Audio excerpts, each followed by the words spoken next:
Hello everybody, my name is Bachi and I put this video together. I created this video to help out the people who have no idea what to do with Final Cut.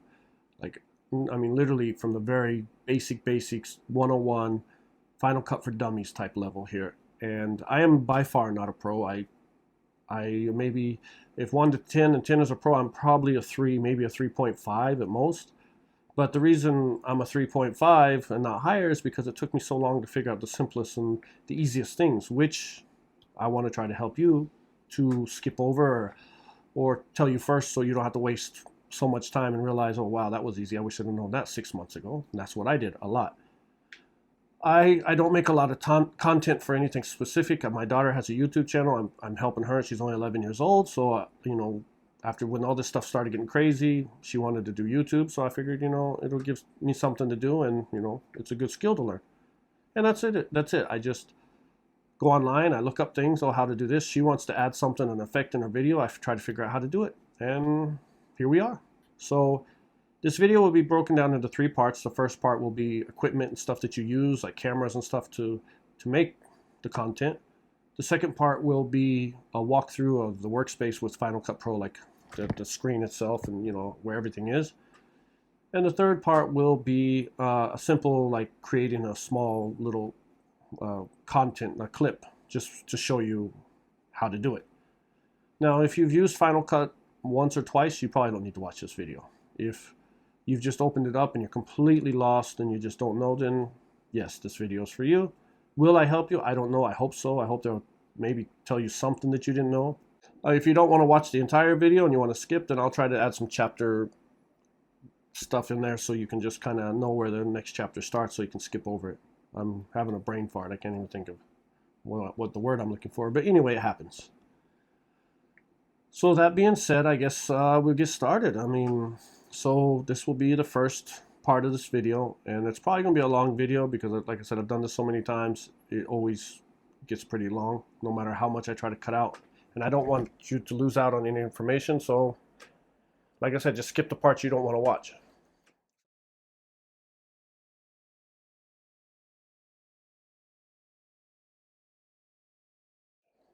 So let's start.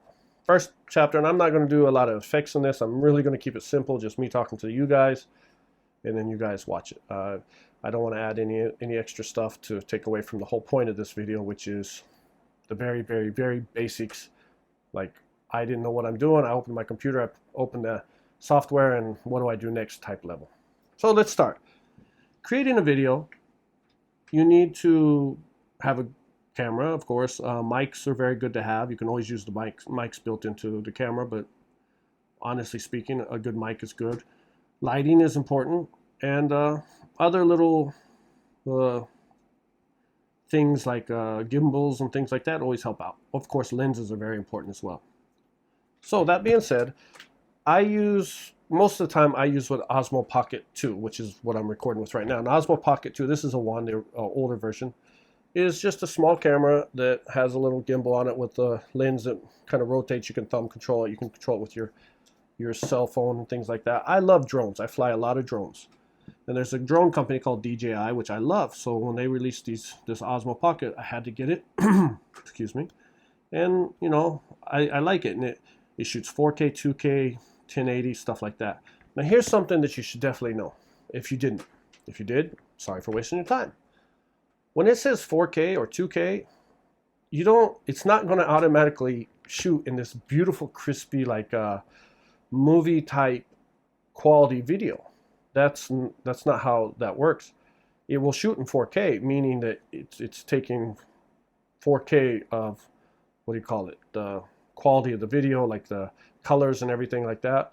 But the camera isn't what's making it so crispy and clean and bringing me out like I'm coming out at you. That's not the camera. That's the editing. That's the lenses and stuff like that are doing that. So if you buy a camera like a GoPro or whatever, and there's so many types of cameras. You have your DSLRs, you have your mirrorless, you have your action cameras, your 360 cameras, anything like that. So let's say you buy a GoPro, it shoots 4K. You take a video and it's kind of like blah. It took a great video and it's colorful and it's beautiful, but it's not like Like what I seen on Netflix where they were flying over the trees and it had a beautiful scenery and stuff. It just didn't do it.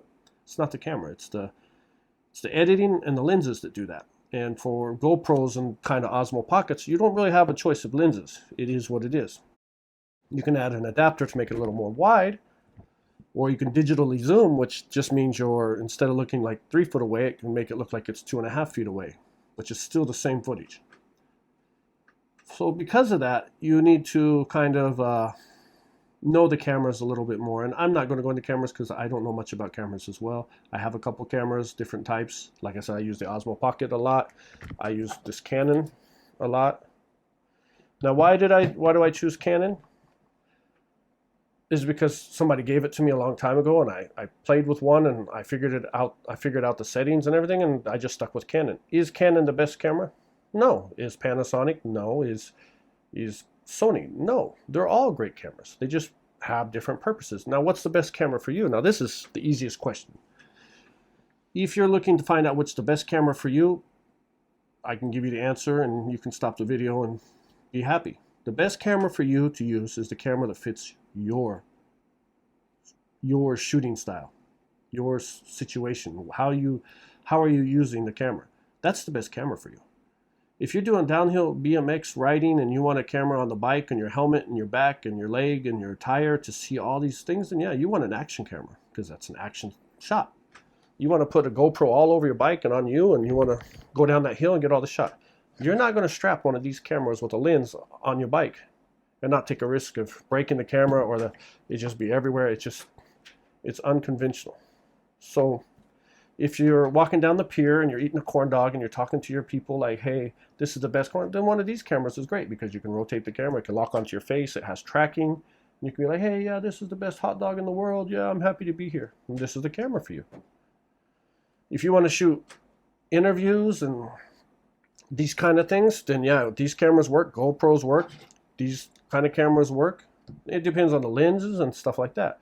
Now, if you're shooting food, you created this beautiful lasagna and you want to get the steam coming out when you cut the noodle and all that stuff, then you might want one of these cameras with a nice lens that can get in there, a micro lens or something, so you can see all that. It's how you want to shoot it. There is no right or wrong. Some people will say, oh yeah, Sony's the best, Panasonic's the best, blah, blah, blah. I don't know. I've played with some of them and I've seen them, and some come out better than others, but it's a lot because of the price. And here's something else. So another advice tip. Let's say this is a Canon 1. I'm just making this up, so hang with me here. This is a Canon 1, and it cost about $500. Let's say $500. So I don't want to spend too much money, or I'm not sure, so I go ahead and buy the Canon 1. I play with it a little bit. 6-7 months go by, and you know what? I think I can level up to the Canon 2. Costs $1,000. So I buy the Canon 2. I'm working with it. I'm getting it. It's got a little more options, and because you're spending more money, it just means that the brain inside of it, what makes it work is bigger. It can do more. It can collect more colors. It can, shoot faster, whatever. It just, more money means more tech. So now I'm done with the Canon 2. I've used it for about 8 months. So maybe I want to get the Canon 3, which is $1,500. So I go ahead and get the Canon 3. I see one on sale at a used camera shop. I buy it for $15 instead of $18, the original price. Now I got a Canon 3. Now the Canon 4, now that's the best one. That's the top of the line. It has everything. It is the best. You can't go above a Canon 4. But it's $2,000. That's too expensive. You see what just happened here? You've spent 1.5 to 2 years spending as much money as you could have just by buying the Canon 4 in the first place and learning off that one, and not wasted all this time and keep upgrading the camera. No, it's not bad. If it's going to break you or if it's too expensive, then yes, go with the cheaper one, learn it, figure it out, do all you can do. But if you can afford the best one and it's not going to hurt you and you have no problem getting it, then by all means, get the best one. It's going to have more options and more settings and more controls, and it might do some amazing things, and you're scared about it, but they all have auto. Just put it on auto and play around with it when you're comfortable and learn from that, is my advice. Rather than spending so much money on all these other cameras to level up to the top one, if you can afford it, just get the best one and you'll get the most out of it. So, all right, let's go back into it. Osmo Pocket, you know, kind of an action camera, selfie type, whatever type. You know, the Pocket 2 that I'm using here come with this, has a Bluetooth mic, which is really good. I like it because I can use it for about anything. It's not very good for zooming in and things like that, but it's good for following my daughter when she's doing a video or doing interviews or whatever she's doing. It works great for that. This camera is more for getting close up and zooms and stuff like that with the lenses. Now, here is something that a lot of people make the mistake of, and I did too. When I bought a 4K camera, I wanted that look where I'm beautiful, like I'm so clean, my colors are great, it looks like I'm popping out in the background, it's a little blurry. That's what I wanted. Like when you see those interviews and those people are talking into the cameras like I am you right now, and they're so crisp and clean and the background's blurred out, that's got to be 4K. I mean, what else could it be? Well, what it isn't 4K, and it's not this camera. It's this lens. The lens is the key to that. You can get all kinds of different lenses. You can do a lot of different things, but certain lenses give you that effect. And when you see it, oh yeah, it's beautiful. This lens right here is called, it's a 50 millimeter lens. It's called a Nifty 50. And I pop it right on there, and it gives me that clean, like perfect look, and then the background's blurred out. The only problem is it's a zoom-in lens, so to do that I have to be about 10 feet away to get that look. So I'd have to set this tripod across the room, and I would be zoomed in on, and then it's the same effect, but you get that clean look. And I wanted that, and I couldn't figure it out, and I Googled it, and I looked at what's the best, you know, how is it, why can't my Osmo Pocket do that? And, you know, then I saw a video about the best lenses and people showing the difference. I'm like, oh, well, there it is. That's the lens. Now, the Nifty 50 is not an expensive lens. It's about $130. And, of course, if you have a Sony or a Panasonic or whatever, you get the lens that fits that camera. Different lenses fit different cameras. There's a whole other process there. That's something you need to figure out depending on what you want to go with. So I got the Nifty 50, and I put it on, and I was like, wow.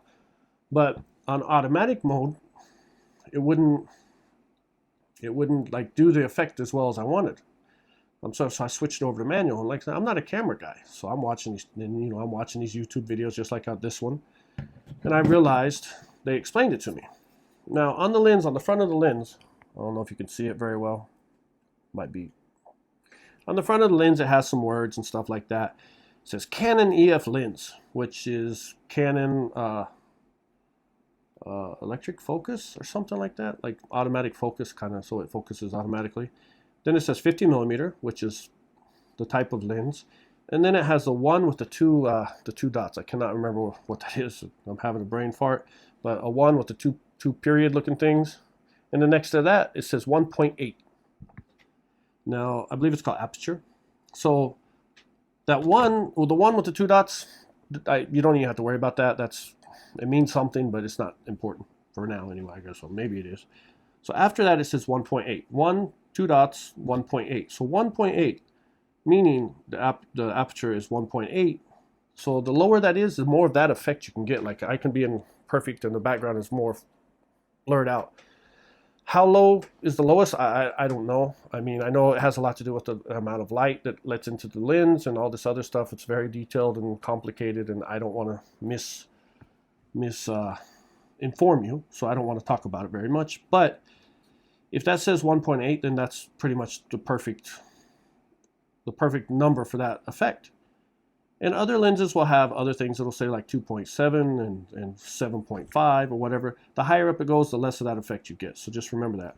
Now the other lens I have is this 10 to 18 millimeter lens.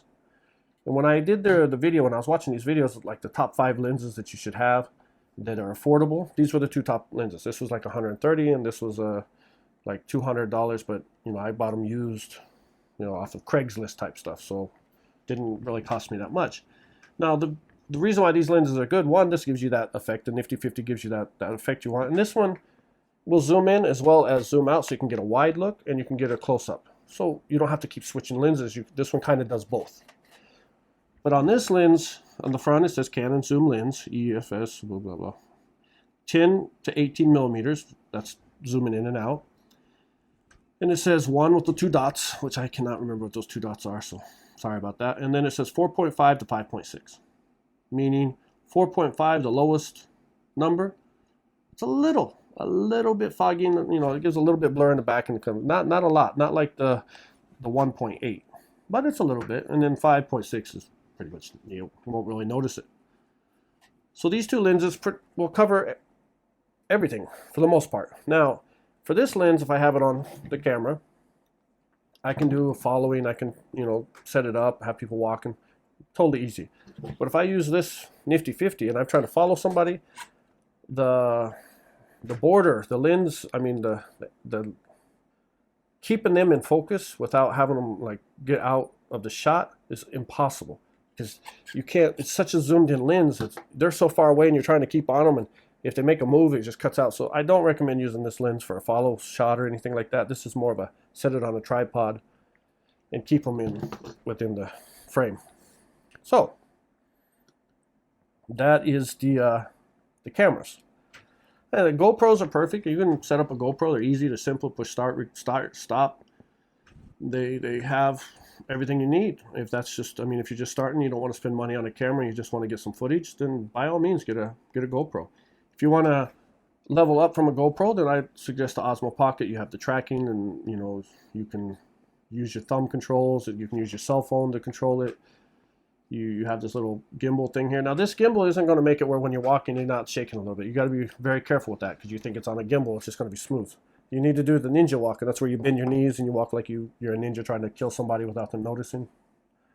So you got to walk smooth and keep it. But it does do better than one of these cameras when you're walking. You know, it is on a gimbal. And then if you're more into lenses and scenes, and you want to shoot car commercials or cooking or anything involving some other object other than just you talking to the camera, then yes, these cameras are the ways to go. But lenses can get expensive. These things are crazy. I mean, if you just go and look like what's the best lens, and it'll give you this Sony 2000 whatever, and you look at the price and it's like $18,000 or something. It's just like, whoa, what does it do? Cook dinner for me? Anyway, so that's the cameras. We'll get off the cameras now. And the next thing we'll go to is mics. Now, a mic is very important. Is it necessary? No, because depending on your environment where you're shooting the video, if you're in the house and there's not a lot of noise, like I have an air conditioner going right here. It's so hot in Japan right now. It's like 900 degrees. So I tried to shoot this without the air conditioner on and I couldn't do it. So a mic is very important if you're talking into the camera, or you're in a crowded area, or you're trying to, you know, get a message across. If you're in your room and, you know, you can kind of keep it quiet in there, like right now a motorcycle just drove by. You shouldn't have heard that because of the mic. Shouldn't have picked it up, but maybe you did.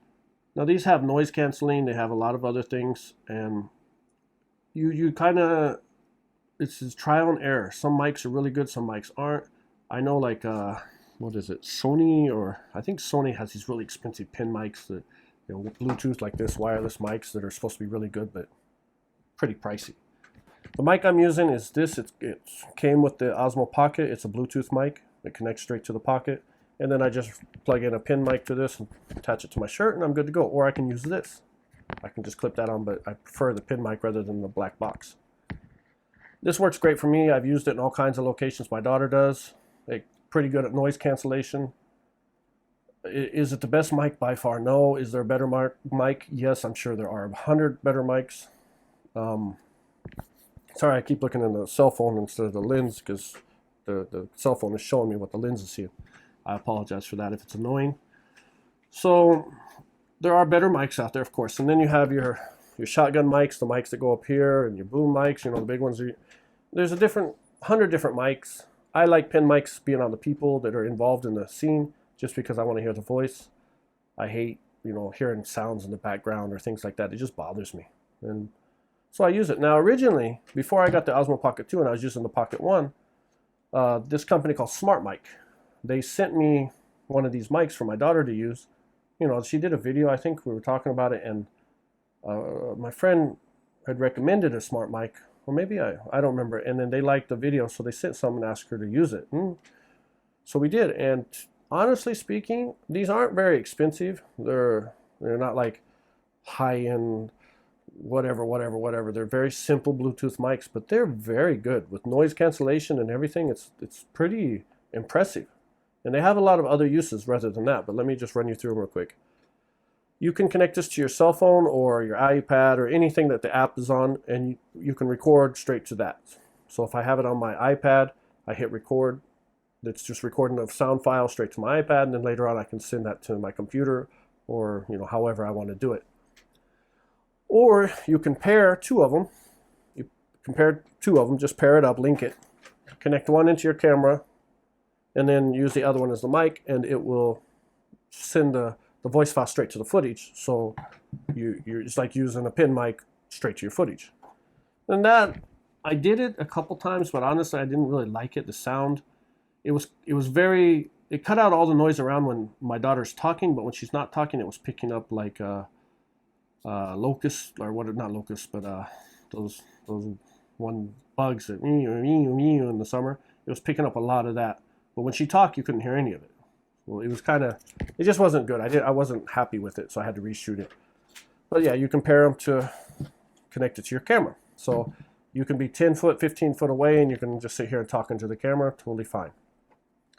Now, one more use that I use for these is, same thing, I pair them, but I'll put one on my daughter like in the back of her shirt, and I'll have a mic from this to into her ear, and then I'll talk into this one like a Bluetooth. And she can hear it. Or not a Bluetooth, but a walkie-talkie. So I'll have this one on me, and I'll talk into it. So if she's doing an interview or talking about something she's not very comfortable with, remember, she's 11 years old, and this started when she was 9 or 10. So I'll be like, hey, okay, walk to the front of the car, talk about the Range Rover emblem or the Range Rover name, or, talk about the Jaguar logo on the side of the car. Or she's doing an interview, I'll be like, no, ask the sumo wrestler, when he won this championship, what was the feeling? Because she's just doing what she can do. She's a young kid, and she's reading off her questions, or sometimes she forgets, or she doesn't follow up the questioning. So I can kind of guide her a little bit. It comes in really good. You have a walkie-talkie, and sorry, my ears got a pop or something. So if you have like a walkie-talkie, and you're just talking into your ear, and no, of course they do this on news channels and things like that, where they're talking in their ear. You can hear them like, hey, hey, this is Sam here, blah, blah, blah. But simple version for that, and it's not too expensive. These are like $100, $100 and some dollars. And you can kind of guide your subject through the interview or whatever. And keep it on the back, just to run the cable or the cord up to the ear, and you'll never even really notice it. So that's the uses I have of the smart mic. I have a boom mic, a shotgun mic. I have one of them here somewhere. I don't know. I don't use it too much because it picks up too much surround, and I don't do a lot of those scenes, so I don't use it. Now you have this little thing. It's called, I think I called it dead mouse. Looks like a little mouse, dead mouse, but this just clips on your mic to keep out the air, the wind, like wind noise. This is actually made for this one. You just pop it on top. So these are very good to have if you're outside talking. It looks kind of weird, but it will cancel out the noise, the wind noise. Amazing. You'll be so impressed. For whatever reason, the wind just doesn't, it just picks up the sounds, the voices and stuff. So that's what this is. It's good to have. All right, cameras, and there's cameras and mics. What's next? Lighting. Okay, lighting is important. Right now, I'm just using that big circle light thing that everybody uses for TikTok and stuff like that.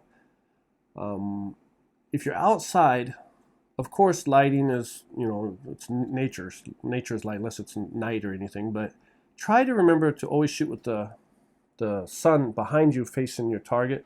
Because if your camera is taking in all this information, your colors and your, everything that's around, the movements and stuff. So if you have the sun right there coming at the camera, it's a lot for the camera to take in. So it's doing its best. And the more expensive cameras, of course, do better because they have better, technology. But it's doing all it can to keep out all that whiteness in the sun and pick up colors. But it loses colors.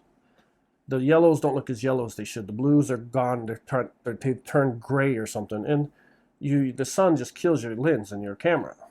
So if you've ever taken a picture with your cell phone or somebody, and the sun's back here, you'll have such a dark image because the sun is just feeding this. You don't notice it on your cell phone. You look at your cell phone, looks fine, but that light from the sun will kill you. So just try to make sure use the sun as your light source to light up your subject. Now they do have something called ND filters. ND filter, I actually have some right here. I'm gonna pull it out of the box. Hold on. So ND filters are sunglasses for lenses. Hold on a second. I'm trying to get it out. So ND filters are sunglasses for your lens. If it was an ND filter for this, it would be a circle one that snap on top. They have different shades. You know how your car has different shades of tint? I keep looking at the cell phone, I'm totally sorry. You know how your car has tint shade, like shade 5%, 20%, 30, or 100% is completely black. It's similar to that. ND filters, like these go to my Osmo Pocket. These have different levels of shade as well. What level of shade should you use for what date? I have no idea. I just kind of look through my eye, kind of see what it looks like through my eye. Maybe I'll test it out a couple tries, see how it looks, and then that's the one I'll go with.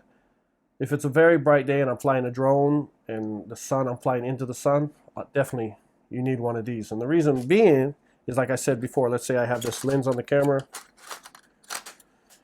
and I'm shooting somebody, but for whatever reason, they have to walk into the sun. Maybe the shoot took all day and I got to get the final shot. Now the sun is setting. I believe they say the sunrise and sunset is the best time to shoot because the light is coming like from here rather than straight on you. But let's say they have to walk kind of into the sun. Now I'm shooting the video. The sun is, it's still, all the beams of light are coming into the camera. If I put on an ND filter, like the sunglasses for the lens, it's helping keep out all those rays. Like if you have an ND filter 100, maybe it's helping keep out 26% of the rays. I don't know the numbers or anything like that. I'm just throwing that out there. But each filter has a different darkness. So each one has different darkness to it. And I just try. I test it out and I do it. And this is very simple. It's magnetized, so I just snap it on the front of the camera. And there we go. There's my ND filter. I use ND filters on my drones more than anything. Just because the drone is up high, so it's always getting sun no matter what you do with it. You can make a scene look so much better with an ND filter, because going back later, trying to bring down all that sunlight, and then sunlight is messing with the footage itself. So even though you're bringing down, say, the contrast or whatever, it just the scene doesn't look as good. So ND filters are very important. Highly recommend you try them and use them. Unless you're shooting indoors all the time, then they're not as necessary, but give it a shot. I think there's like 18, there's like ND filter 18, 32, there's different levels of it, and they just get darker and darker and darker. So that's the ND filters for the camera lens. What else do we have?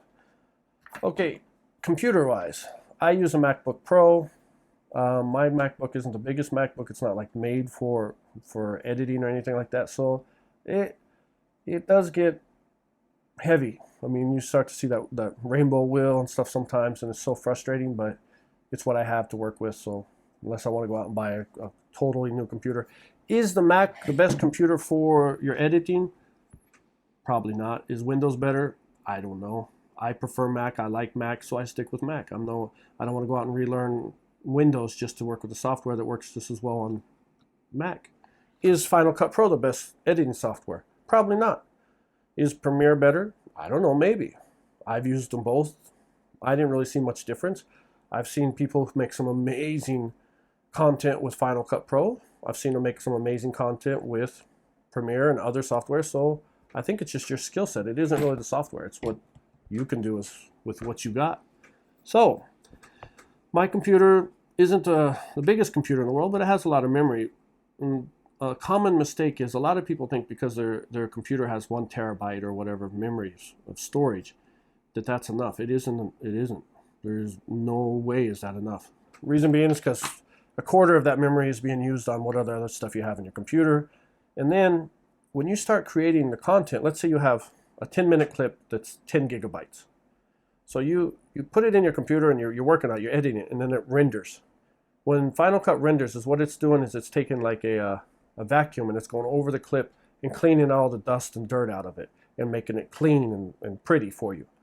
So it renders the scene, the clip, the 10-minute clip, and it comes to 10 gigabytes. So then you add some titles here. This is Bachi, this is Ayana, this is in Tokyo. So it's got to re-render that clip. And it's got to add those those titles in there. So now that 10 gigabyte clip is 15 gigabytes because you've added to it and it's had to re-render it. Now you're going to add some transitions. You're going to change some coloring. So each time you do this, another render, another render, another render. So 10 to 15 to 25 to 40 to 60 to 80. Now you're up to 100 gigabyte on a 10-minute clip.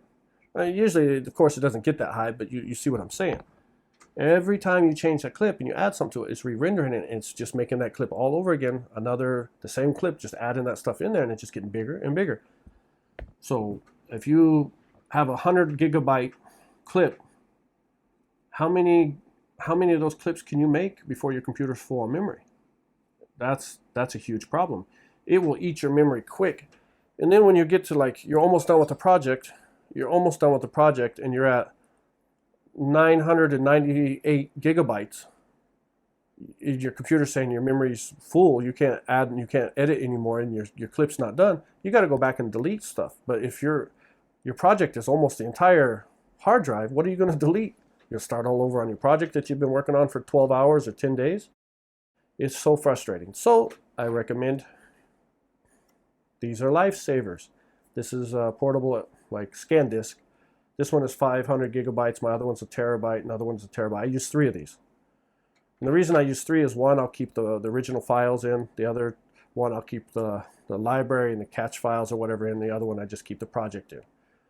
A lot of people might say that's not good because you're pulling from three different locations, like storage containers, and that's slowing down. Yes, it is. It makes things move slow.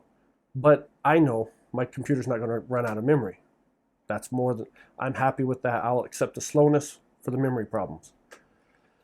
So pick up these and make sure to try to get the durable ones, because if you carry your computer around or you drop one of these and it breaks it, you lose all that memory, and it just sucks. It's a horrible feeling when you drop it and you're just like, oh, I know it's done.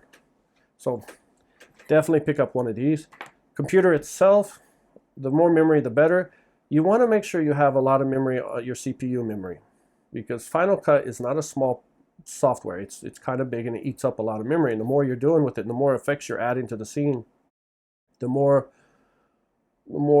colors you're putting in there, the more graphics and stuff. It's slowly rendering these, and it's changing these, and you're adding things, and you're pulling from three ScanDisks, and your computer memory is just getting smaller and smaller. And if you have like a browser open, like YouTube, watching YouTube, or your emails are coming in and stuff, that's memory that the computer could be using for Final Cut to speed up the process. So I recommend shut down all your other applications, just keep Final Cut open.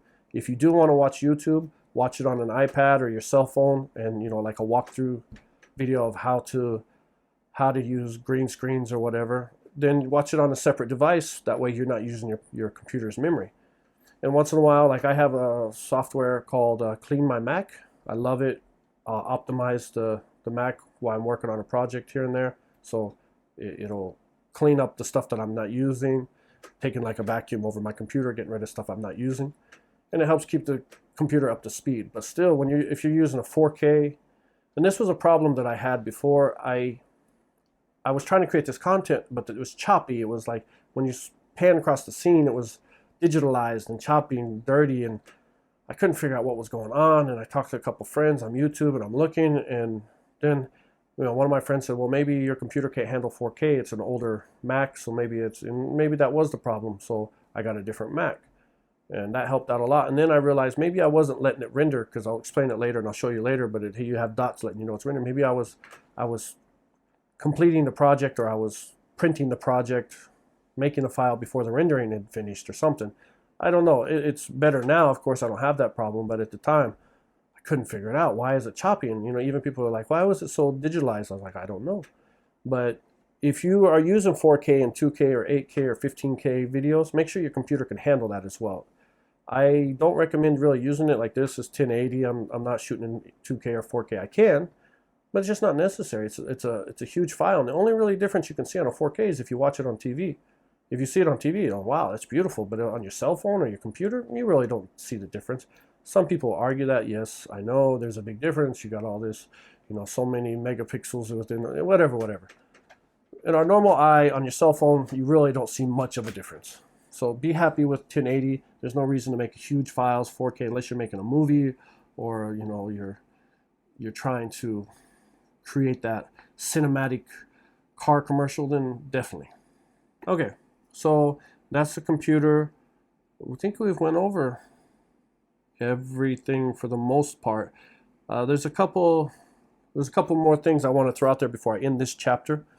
One is green screen. I mentioned green screen earlier. Green screen lighting is very important. It's extremely important because when you're using a green screen, what you're doing is you're telling the computer that anything green is to be replaced with what other picture or whatever other scene that you're replacing it with. So I tell the computer anything green, replace it with the Starship Enterprise. What do you call it? I can't even think of the food cafeteria. And so the computer has taken that green and it's replacing it with the Star Trek Enterprise cafeteria. So if you have green on your shirt, the computer's going to think that's part of the green screen. If you have a green hat, if your lighting is off and the green is reflecting back on your shirt, and then you'll get green on the sides here, it's gonna mess with the scene. Of course, you can feather it and you can adjust some things, and that's totally something you need to practice with and learn and trial and error thing. But lighting is very important on that to make sure the light keeps the green on the screen and there's no reflection of green back on you. Hard to do, takes a lot of practice. I suck at it, so I hardly ever use green screens. They're fun. It is fun. Don't get me wrong, but it's just not something I enjoy doing. And lastly, before we go on to the second part of this video, is camera settings. Like I mentioned, the 4K and the 2K and stuff like that's not necessary. But there's another thing that a lot of people are unaware of or not sure about, and that's frames per second. 30 frames per second, 24 frames per second, 60 frames per second. What's the difference? Now, originally, like movie theater movies, like cinematic movies, you know, if you go watch it, 30 frames per second, 25, 24 frames per second is what they're usually shooting at. So our eyes have accepted that frame per second, that rate. We've got used to it. So when we see that frame, that way that movie, the cinematic movie is, we automatically know that's a cinematic scene because our eyes have got used to that. And when you go to like 60 frames per second, it doesn't look as natural to us because we're not used to that. Our eyes aren't adjusted for that 60 frames per second. And 30 frames per second, 60 frames, is self-explanatory. 1 second, 30 frames. 1 second, 60 frames. So you're getting double the frames.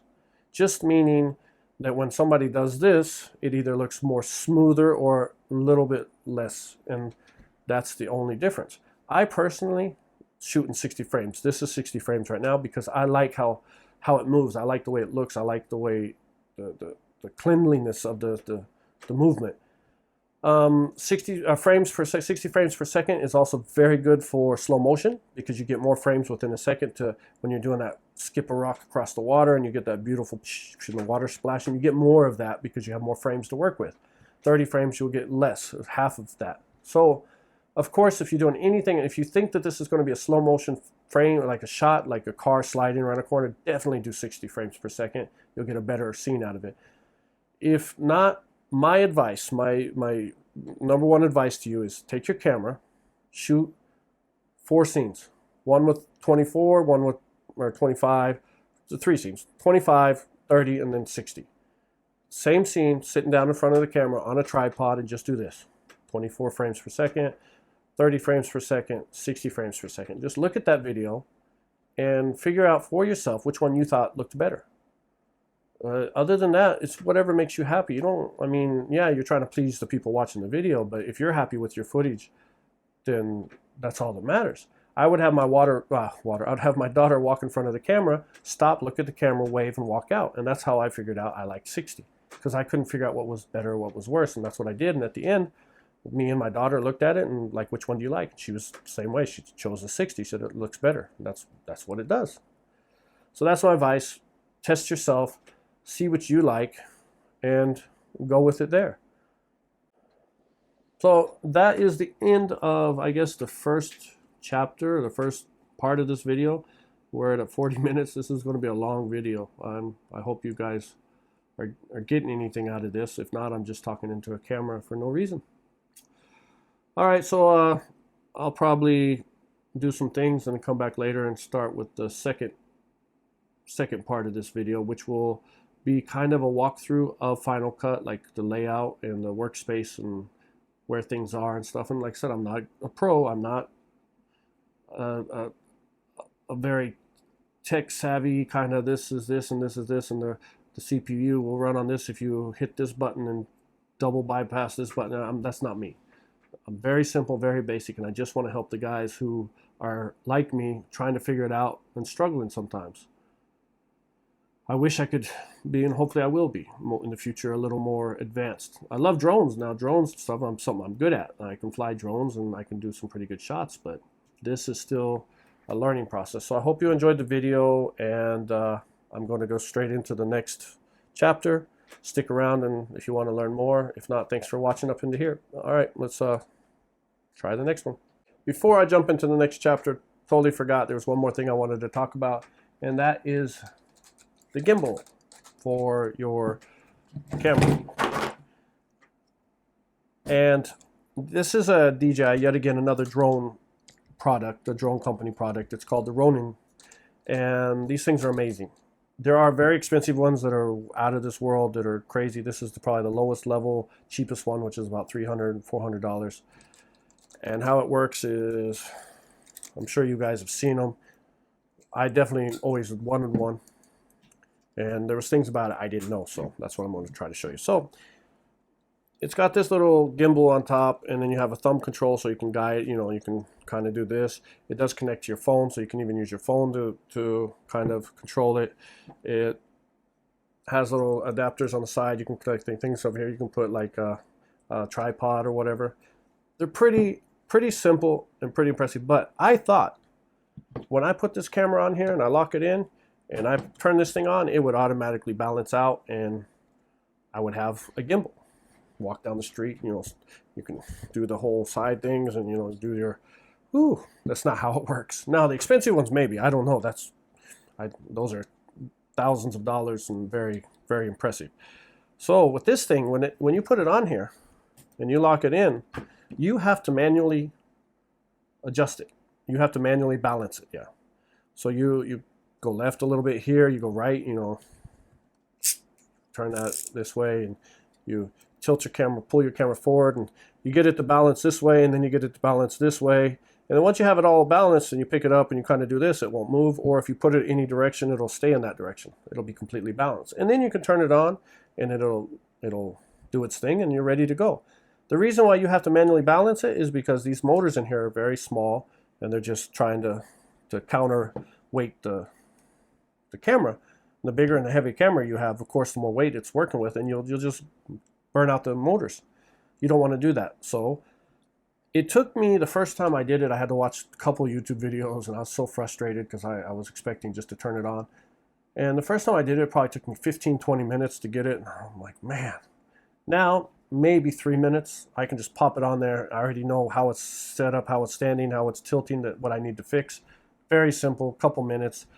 And don't forget, if you have this on here with this lens, let's say I'm using this lens and I switch out lenses, I pop this one on, the weight has changed. So now I got to readjust. Let's say I clip this mic up here on the side. That's why this thing was on here. I know it looks stupid, but I was using it. I needed to figure something out. So I clipped that. That changes the weight. I mean, even this small little mic will change the weight. Anything you add to this camera or adjust on here will change the weight. So if you're balancing it and you have your lens cap on and you take the lens cap off, weight is different. It probably won't affect too much with that little bit of weight change, but it is different. So it's better to get everything how you want it.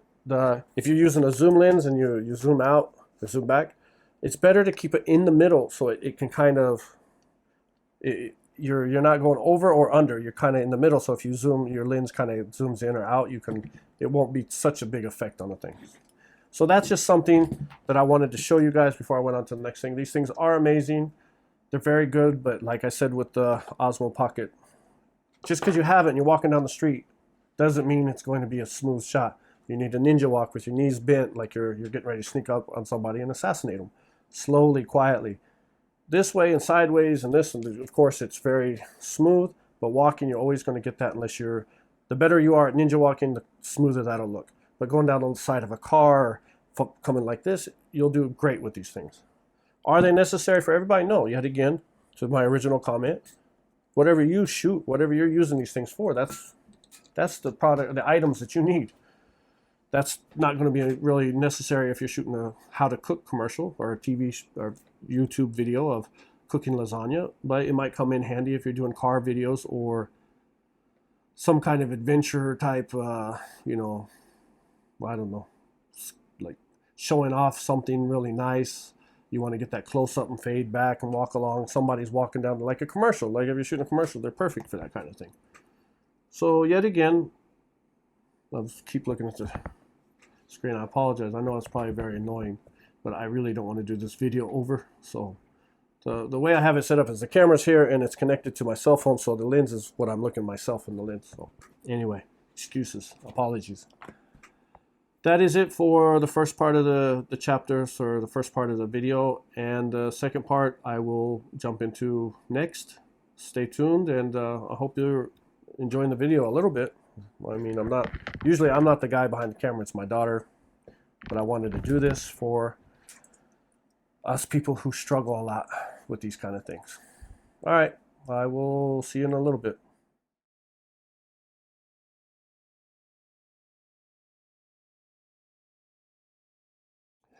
Hey everybody, okay, we're going to start part 2, which in this part we are going over the Final Cut Pro layout, workspace, just where things are, what you're going to use and stuff.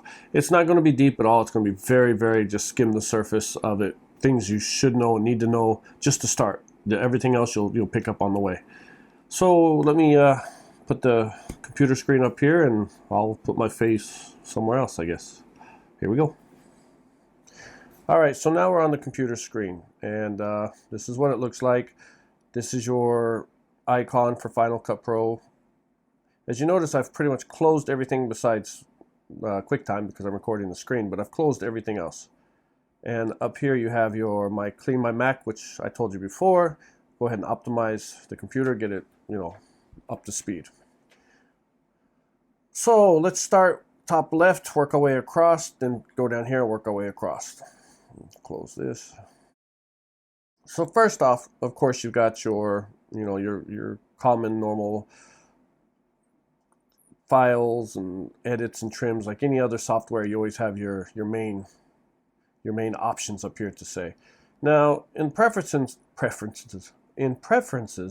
you might want to change some things, but I'll talk about that later. There's only, like render in the background, that's something that you definitely should consider doing always while you're working. Let it render. It's not quick, but it still does a little bit. And the color inspector over here, there's some different options for that, and I choose the wheels, but talk about that later. Anyway, file, your basic shares or imports, exports, edits, trim, mark, clip, do some stuff with the clicks, modify. Now window is something you'll want to check into, because you can pretty much customize this entire workspace. Like you can add, like I just actually mistakenly add some. So we'll go to show in workspace, inspector timeline. What did I add? I didn't, event viewer, I think. Okay. So you can customize this almost any way you like with different windows and stuff. And that's something that will help you in the future when you go into, like, more difficult projects. But for now, in the beginning, it's not so much necessary. You have your library over here, your video clips, your sound and stuff, and your inspector. Let's call this the preview window. And then you have your inspectors over here, which is video inspector and color inspector. Anyway, let's start from here to the left. Left top corner, this is your import button. When you start a project and you're in the middle, like once you get things moving, you're going to hit this to import files, sound files, video files, pictures, anything that you're going to use within that video that's coming outside of the software, you're going to import here. Keyword editor, I've never used it. I mean, maybe it's important, but for now, no. And then this is your background task information. If you click on it, you can kind of see what's going on, what's rendering. Now, when your video is rendering, or like I say, I got this down here, so let me get rid of this so you can kind of see. I'll bring this video into the thing and see these dots up here. These are rendering dots. That's telling you that this video is being rendered, which I told you before, rendering is like taking a vacuum cleaner over your footage or your clip to kind of clean it up and get rid of things and take out any dirt and dust and stuff. And that's kind of what it's doing. It's cleaning it, and it's making it to the best quality that the computer can. So up here in this little window, you see it like working, or you can click here and you can see the percentage and stuff like that. If you're importing videos, you'll see that stuff pop up here saying it's importing. So that's what that does. Now, this is your this library would be the easiest way to explain it, I guess. This is kind of your storeroom, your storage container. This is where you keep everything that you're bringing in. This is how you create the project itself. So when creating a project or creating a content, I don't know why, but up here when you go to File and you go to New, it has Project, Event, and Library. What you're going to do is you're going to run these in the opposite direction. First you create the library, which that's this thing right here, these four little things. So you create the library, which will say that's like you're creating a party or a festival. So then after you create the library, which is party 1, you go to event. What kind of party? Is it a birthday party? Is it a coming home party? Is it a graduation party?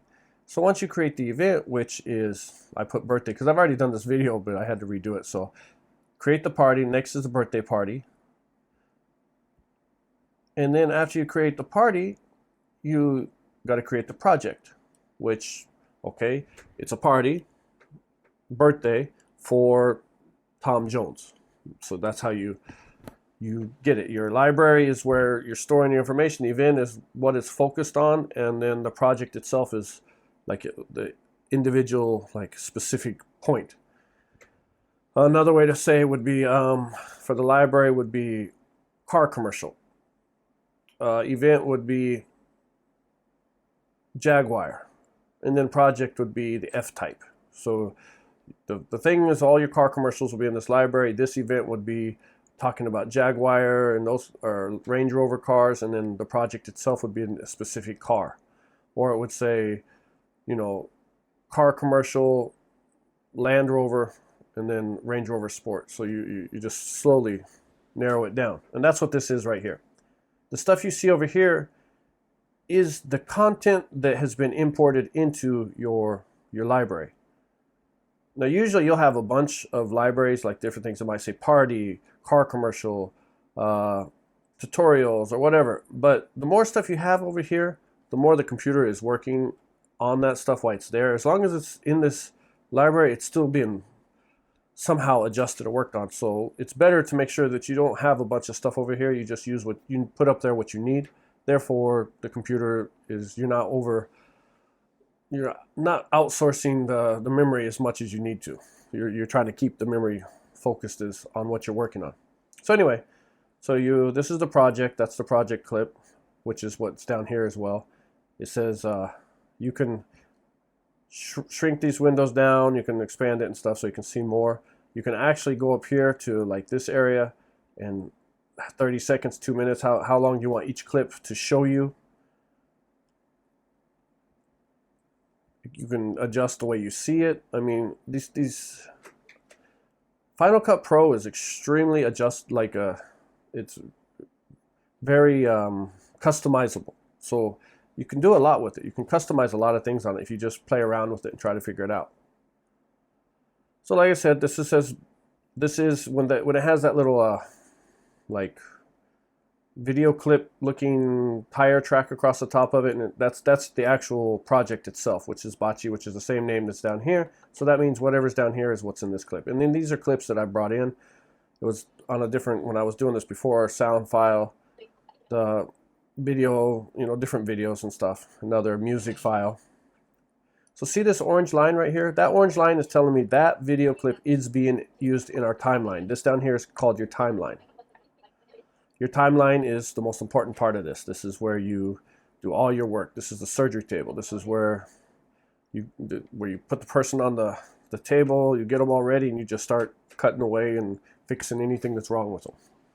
So that's what that is. This is all the tools are, what you're going to need to create your clip. So move over here to the inspector or the preview window, or however you want to put it. This is where, so if I'm looking at this video, I can skim across it. If I'm looking at this video, I can skim across it. You can pretty much skim across anything and get an idea of what it's going to look like, or down here. So whatever you're skimming across will show up here in this inspector or your preview window. And up here to the left top hand corner, you have your the project information: 1080 HD, 60 frames per second, stereo, blah blah blah, the title of your project. Now before I go over here to this inspector, I want you, we didn't go over these, I'm sorry. I've done this video so many times that I'm forgetting, like thinking too far ahead.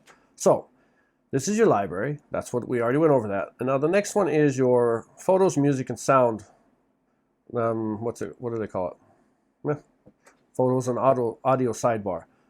So any pictures or stuff you have in your computer that you're going to use here that you think you're going to bring in will be found in your photos thing. Music, same thing, iTunes, those kind of stuff. If you click on it, music you have on your computer or any sound files, the computer has designated as music, so it's in your iTunes folder or whatever, it's going to show up there. Sound effects.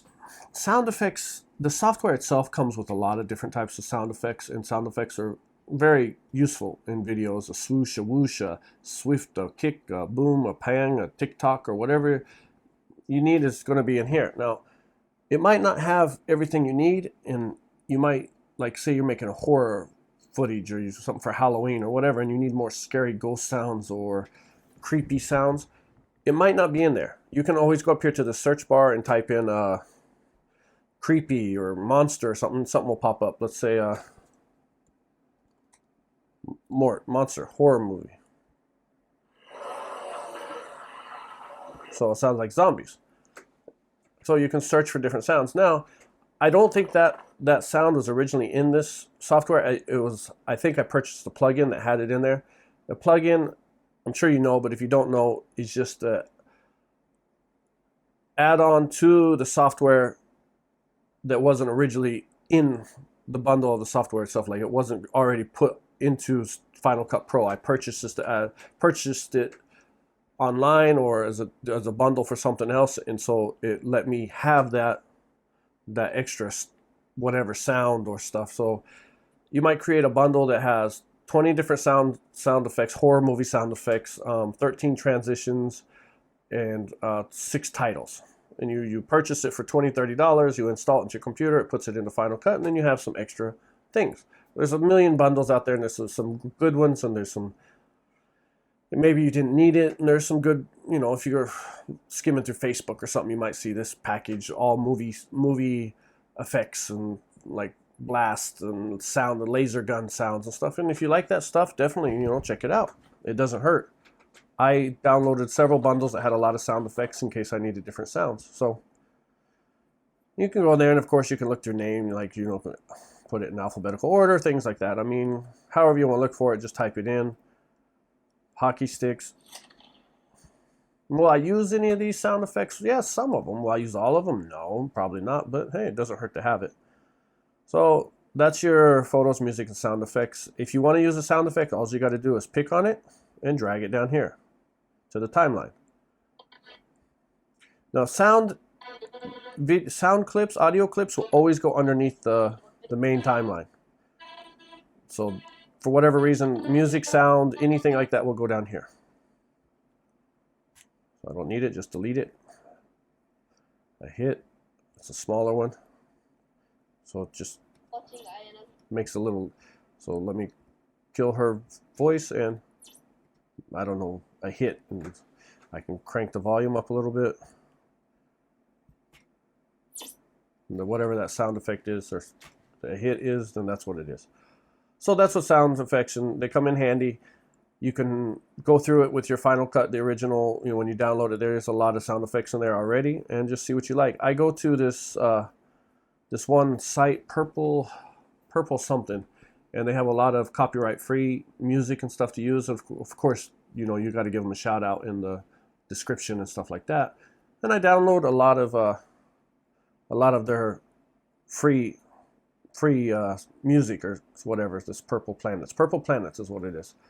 And this is all some sounds or like songs I've downloaded to use for videos for my daughter. Okay, moving on from there, we'll go to titles. Titles is titles, words. So I'm in this video, and below me it pops up Bachi. Age 19, lives in Tokyo, Japan, whatever. Those are all titles. And different ones. You got 3D ones. You have, you know, 360 cinematic. It can be an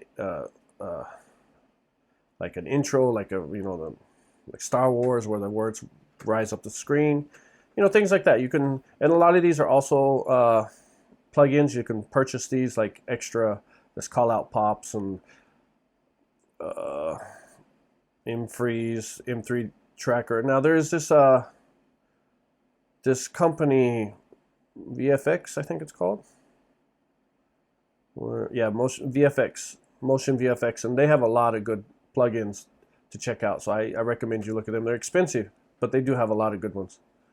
So when you have titles and stuff, you have all these. If you go to the top up here, that's the basic. Like, you can look through all of them, and you can adjust the size of these so you can kind of see more or less, or however you want to look at it. Or you can go up here and you can search basic. Say I want basic titles, and then it shows you all the basic ones. So you can always search, which comes in handy. So to use a title, same as the sound, you just pick a title. Let's see, I don't want any basic title, and you drag it down here. Now that's the length of the title and everything. You can always shrinken it down to just this part right here. And in the middle of the screen, you see the title. And I'm going to do a how-to video after this one. Part 3 will be more how-to, so I don't want to go too much into it right now. But you just drag it, put it where you need it, and then you can edit it and stuff with all this stuff over here. And that's it. That's how you create a title. Now, something to remember with titles. If you use 3D titles, you are taking a clip. You're taking a video that, for whatever you've shot in 4K, 2K, whatever you've shot in, and you're putting the title on it. And when you add the a 3D title, you're creating almost a picture. It's a title with 3D, so it has 360 degree, it has shape, it has material. So you make it 3D title that says "Mom, I love you," but it's in diamond and emerald material. It's going to take some time for the computer to render that section of the clip, because that title has so much information in it, because it's 3D, it's the shadows, the lights, and all that other stuff off of it. So be careful with that. If you use 3D titles, you're adding a lot of rendering time to your footage, because you've created almost another clip with just the letters, because it's got to make sure that title can be adjusted, it can be tilted and turned, and you know, it's a 360 object. You've created an object. So just keep in mind, when you're using 3D titles, you're adding basically an object to your footage, so it can get heavy. And we'll go over some of these later, but that's for the most part. I just wanted you to know what that is. Go back over to, you got your inspector and stuff over here. So we're going to click on this clip, and then you have your video inspector, your color inspector, and then your audio inspector. This is your inspector window over here. Now you can adjust it and change it and things like that up here in the corner, but we'll go over that in a second. So with your video inspector, you can transform the video, you can crop it, you distort it, you can, you know, try to add stabilization. Now stabilization is, you're asking the computer to go through that clip that you've chose and try to stabilize it so it doesn't shake as much as you're walking. And so what the clip is doing is kind of the computer is doing is it's zooming up a little bit more to cut out the edges so you can't notice this. Sometimes it works okay. You're like, okay, it looks better. And then sometimes it kind of makes you feel like you're sick, because it gets confused, because and it looks like it's wobbly and stuff. Trial and error. Try it out, click on it, let it stabilize. It will take some time depending on how long the clip is, and you know how much, if it's 4K and stuff like that, it will take a little bit of time to go through the entire clip. If you clip on it and you don't like it, click on it again and turn it off. As long as there's no blue check on it, it's not on. And then rolling shutter, that's another hard one, and I don't want to tell you the wrong information, so I'll skip that one. Yeah, it's a hard one to explain and understand. I'm not really qualified to go over that one so much.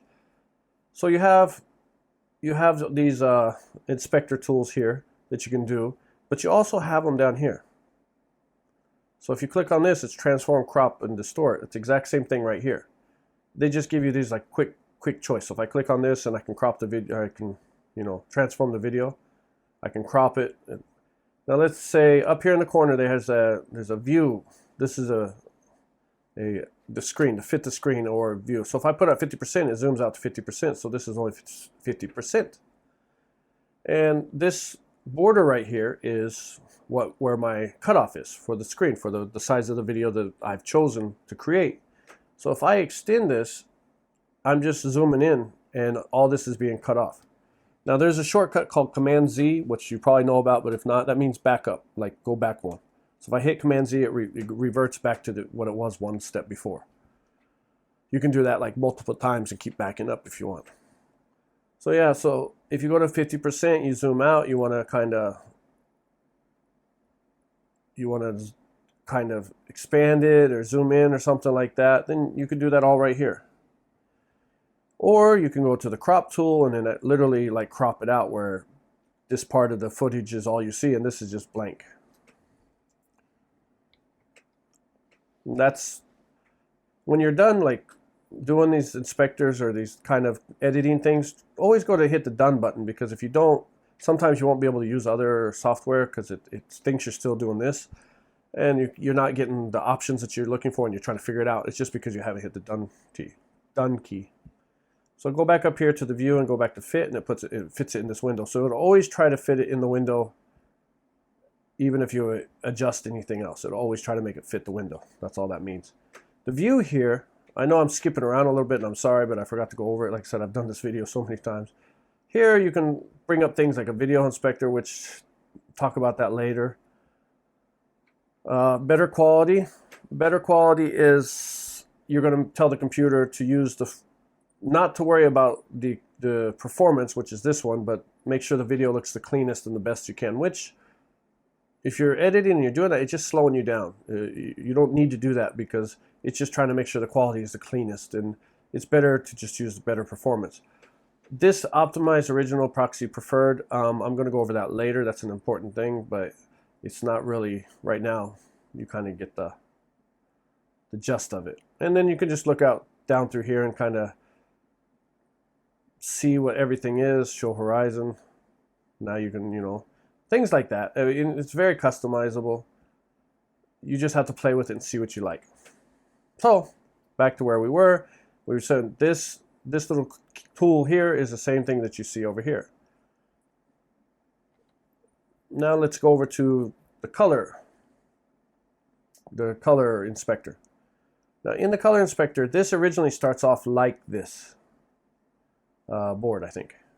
So this is what it originally starts off like. I went to preferences right here. I told it that I would prefer it to do wheels because I like the way the wheels work. They're so much easier to use. And now it shows up as the wheels. And I'll go over this later too, but very important. And then after that, you got your audio inspector. Usually what I'll do for a clip like this, I'll go here and I'll click it and I'll hit this little magic wand. These green checks are usually not here. They're like exclamation marks or something like that. So I'll click on that and it will go through the footage and it will try to find issues with the sound or the audio, and then it'll tell me exclamation mark saying that these things are not right, and then you click on the blue box and it will try to fix it for you.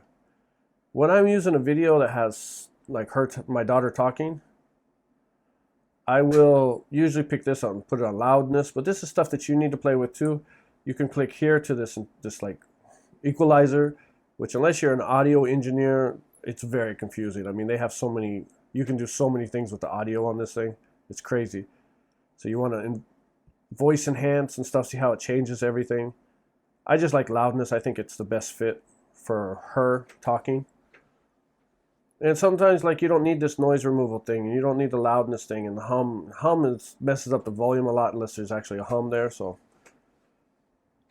you just need to play with this, but I always just let it auto check it, and then I come back and I click these usually most of the time. And yes, you don't have to, and that's not the right way to do it, or that's a generic way to do it, or however, but it works for me.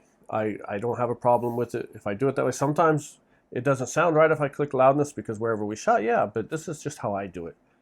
Some people will be like, oh no, you shouldn't do that or whatever, but do whatever you like. I'll do what I like, and we'll both just go that way. So, okay. But right now, because it's green and it's checked, it's saying that there's no problems with the audio, which is good.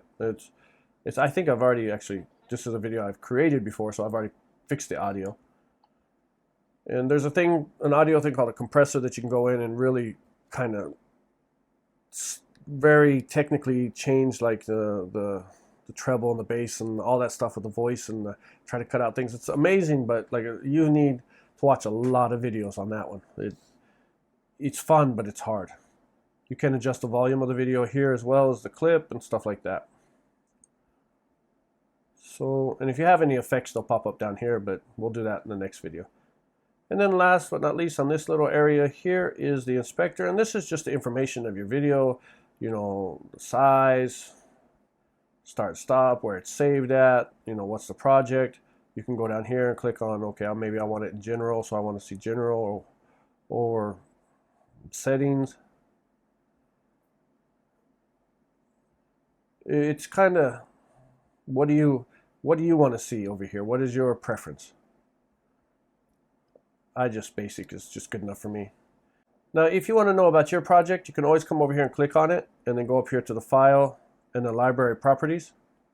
And it's this 4 little boxes that pop up. That's like your library, and it'll tell you where you're saving the video, storage location, stuff like that. You want to modify something, but this is also a whole nother topic. You can modify the settings. I don't want to save it in this anymore. I want to save it somewhere else. Whatever. It comes in handy to check to make sure you're storing everything on a portable hard drive or on your computer. All right, so let's and that's that. And up here is customizing this whole area here. And right here is your share button. You can click here to share it, like when you're ready to create the content, like make it a video, an actual clip. Or you can just go to File and go down here to Share. Oops. Go to File, go to Share, and then the same thing. It's the same thing. That's just a quicker way to do it. It's like a quick key, shortcut key, or whatever you want to call it. All right, so that's the top half. We're going to move down here to the bottom left. We didn't go over this one because it's kind of like the magic wand, like I showed you here. It helps automatically balance the color, which I don't recommend you using. Depending on where you shot, how you want it to look, everything, like how your color should be. It's better for you to do it yourself than trying to balance it. The computer can go kind of out of the way to make it weird. It looks weird sometimes. Match color.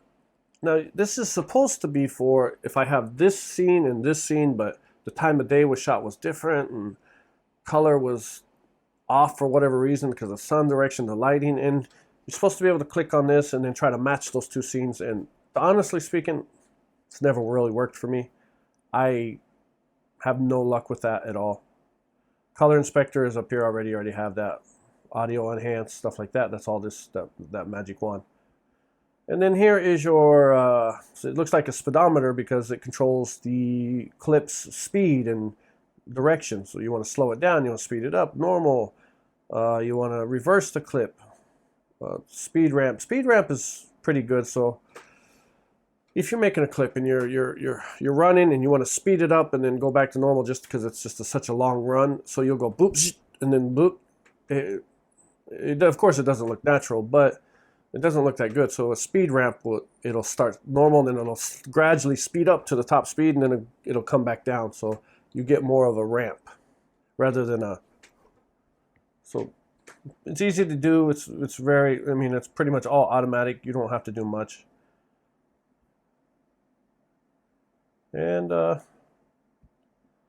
that's for the most part, everything. This tells you the length of the clip is 11 seconds and 28. That's what it shows here. This tells you the spot on the clip, the time that your playhead. This is called a playhead. This is like where your start and stop.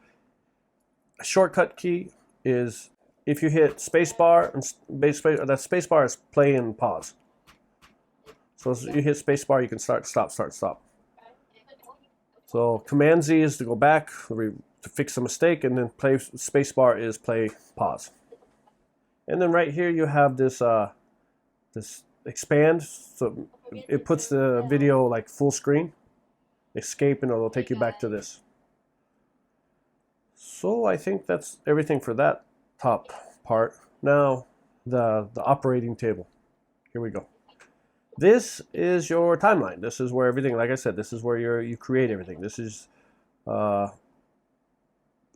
Dr. Frankenstein's operation table to put Frankenstein together, or whatever it is. This is where it's all created. Now here, I don't really mess with these too much, so I don't want to really go over it. I mean, yeah, they are useful at some point, but they're just not necessary for this conversation. Here's your tools, your toolbox. You have the select key, which is what I'm on right now. You have the trim key, you have the position key, range selection, blade, zoom, and hand. Select key is, of course, this one is like just picking things, what you need to use. You want to highlight them, you can drag over all of them. That's probably the most used tool, and all you have to do is if you're off of that tool, just push A for arrow to go back to it. So that's a shortcut, just A. Out of this list, this and the blade will be your two most common tools you use.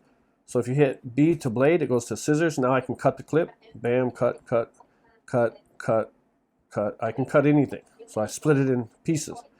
Command Z, Command Z, Command Z, Command Z, Command Z. Go back, fix, undo everything I just did. So push A again, it goes back to the arrow key.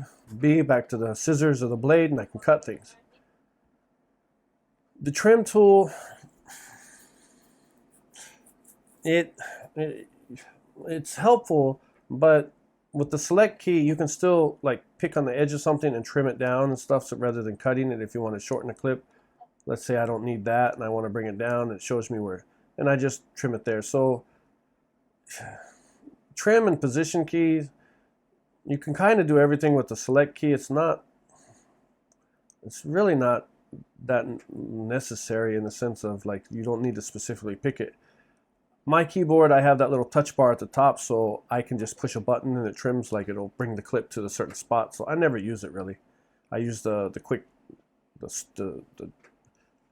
touch bar across my top of my keyboard. The range selection. The range selection, you will use this one. Let's say this sound right here is a dog barking. Just for example, that's a dog barking. I don't want it. So I expand, I go over this area right here, and then I just lower the volume in that one section. So now there's no volume in that section. Command Z, back up.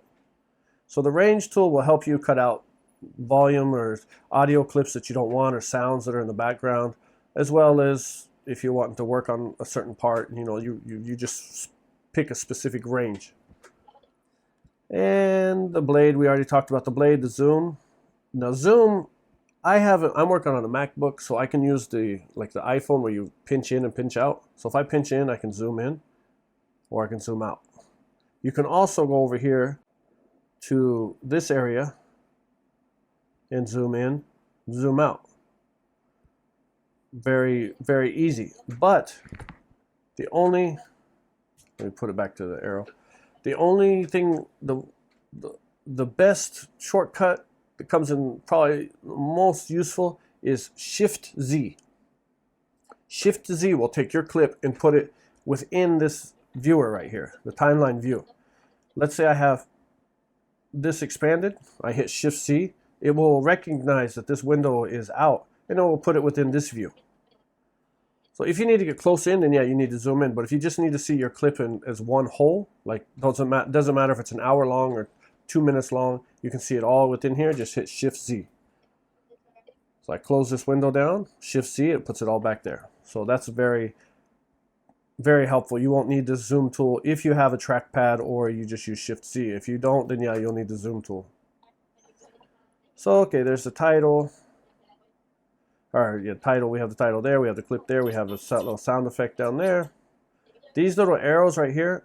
If you have other projects open, like say I did this one and then I went ahead and went to a different project because I'm not done with this one. If I push the back arrow, it'll go back to the previous project. And if I push this one, it'll go forward to the next project. So you can kind of skim, or you can click here.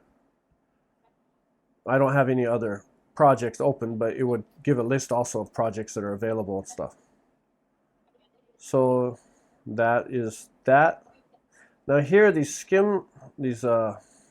audio skimming and stuff, I leave them on because when you go over your clip, you can hear what they're saying and kind of, you hear the volume. That controls that. It turns it off and on, basically. There's a little more to it than that, but for the most part, that's it.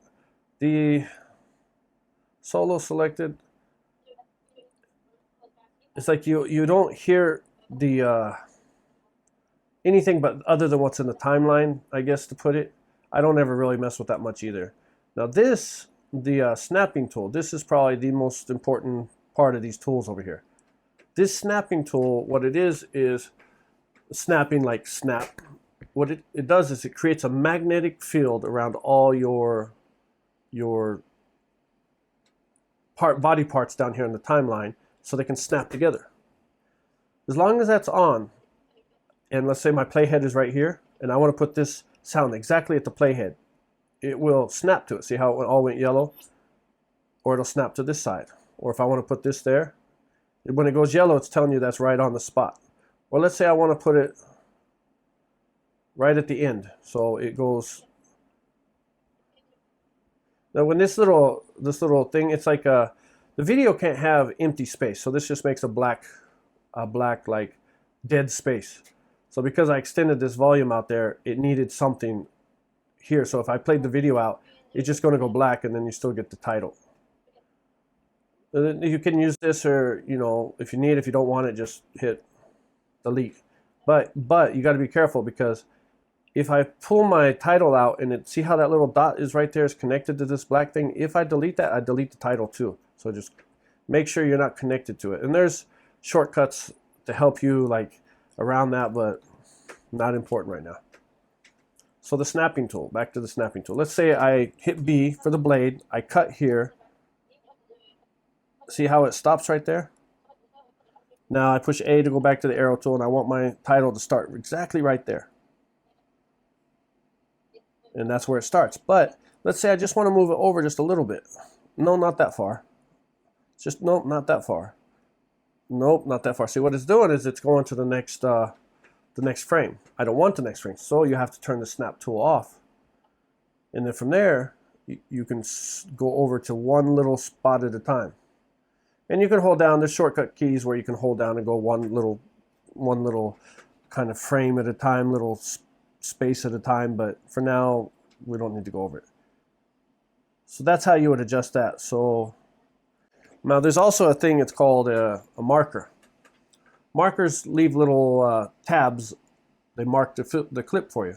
Like say you're listening to some music, and every third beat you wanna add you want the screen to change to a different picture. So let's say pretend like there's a beat, and every third beat I'm going to hit the M key, which means marker. So 1 2 3 1 2 3 1 2 3 1 2 3. So now I have these markers here.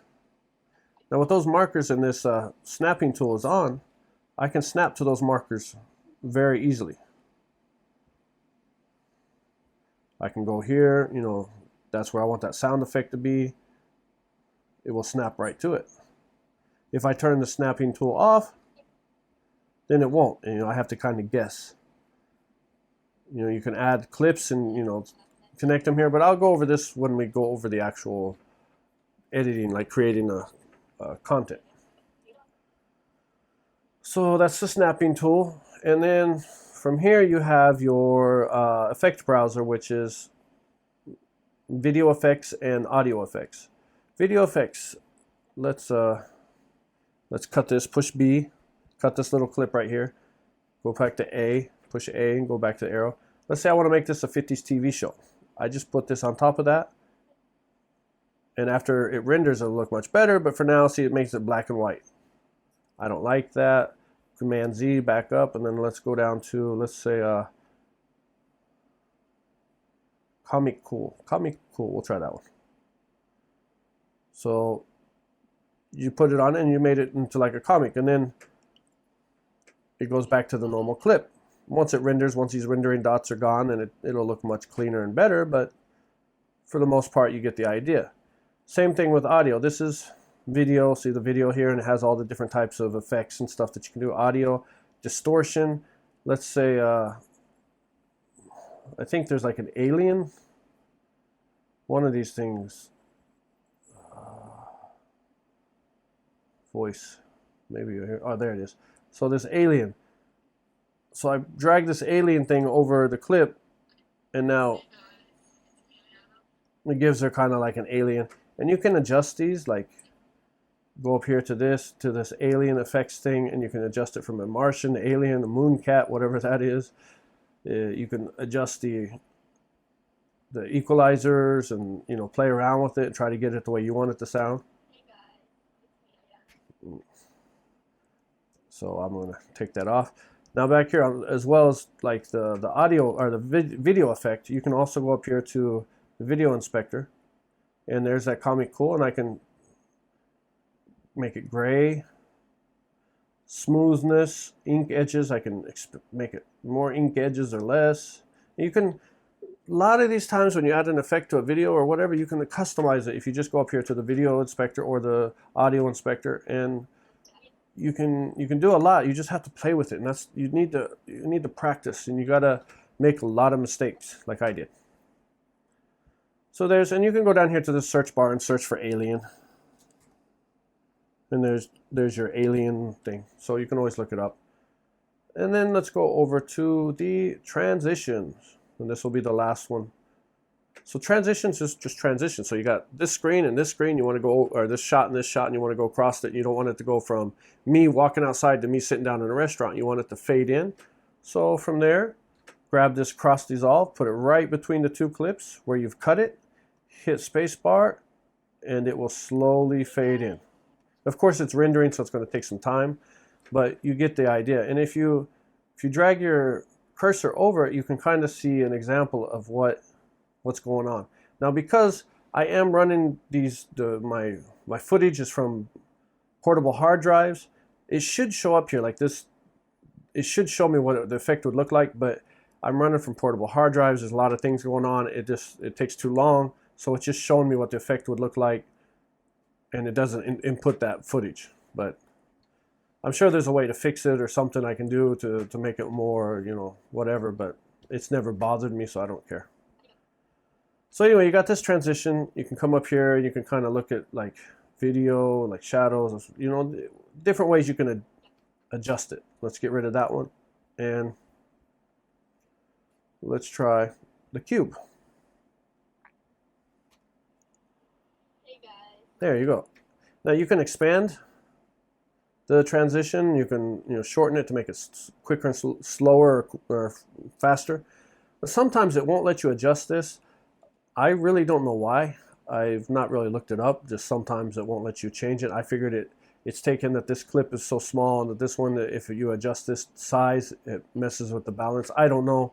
I just never thought about it. I'll have to look that up and see why it doesn't. But yeah, sometimes it doesn't let you adjust it. Let's say if you want, that's huge because it's so long. So you get the curtains. We'll get rid of that. Now, I don't want to go over because I'm going to do this all in the next part of this video puzzle, the puzzle squares. Hey guys. And once it renders, you'll see it better. But I'm going to go over this later. But if you want to adjust where the clip ends and starts and stuff, you can always double click here, like on this little, and then you can drag one part out more and drag one part in more and adjust where this fades in, and I'll go over this later. So let me fix this, go back to the original. Oops. And then that's transitions. I've downloaded a lot of extra transitions, like, you know, I think it comes with like 20 or 30, but I have like 900 and I don't even use 80% of them. I usually use this top one, this cross dissolve. Another popular one would be this lens flare. What's that? Oh, I'm lost. Okay, there it is. Lens flare. This is a common one because, you know, it just got that flare. Hey guys. Once it renders, it'll look much better, like I said. And if you want to close the window, you just click up here and close it. And then right here is the audio meter. And if you enjoy it, please like it. As long as this, from what they say, as long as this doesn't go over the -6 area, your sound is okay. If it's above the negative, like you're getting these yellow and red lines up here, If you enjoy it, please if it's like going it. over -6, it's too loud. And so you just bring it down and Please like and subscribe. a little more. Now you can adjust the volume up here as well, like I said. What's this one? Go to the sound inspector and then you can adjust it here too. Enjoy it, please like and subscribe. So, you know, that's about right. So just, and you can customize these windows where this sound inspector thing or the sound meter thing is gone. It's all however you want to do it. For the most part, I think that's a good basic run through everything. I'm sure I missed some things, but I think we're good. All right, so I will make part 3 after this. We're at, how long are we doing? 40 minutes. This video is going to be so long. I'll put a part 3, which is going to go. We're going to create a quick clip of content, just running through everything that we've already went over. Thanks for watching, and hope I'm helping out. All right, see you in a minute.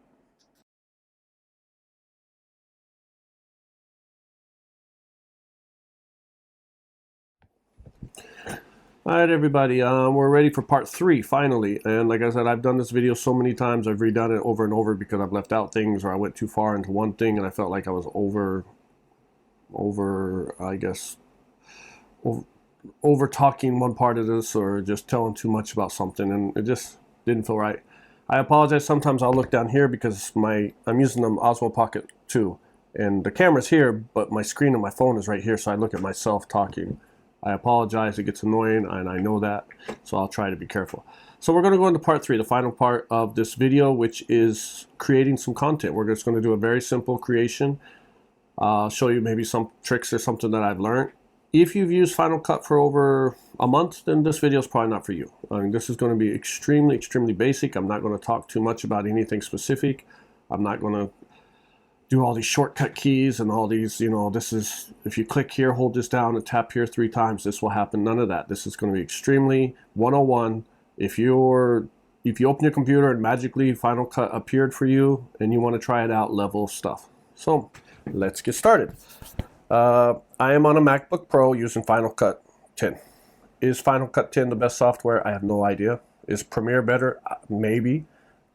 I prefer to use Final Cut, so that's what I'm happy with. Is a MacBook the right choice to go for a computer or for editing or creating content? Probably not. Is Windows better? Maybe. But yet again, I prefer Mac. So, that being said, this is just what I prefer. Everybody has their own preference. Yes, people can argue either way, but I'm happy with what I got. I'm not going to complain. So let's get started. Let's move it into, so I'll bring up the screen now. There you go. So here we go. We have our window, our interface. This is Final Cut Pro open. Here is the icon right here. If you've noticed, I don't have anything open over here except for, of course, QuickTime because I'm screen recording, but I've closed everything. The reason being is because Final Cut needs as much memory as possible to run as smooth as possible. If you have a big computer with all this RAM and gigabytes and all this blah, blah, blah, then yeah, you don't have to worry about that. But I'm working on a notebook.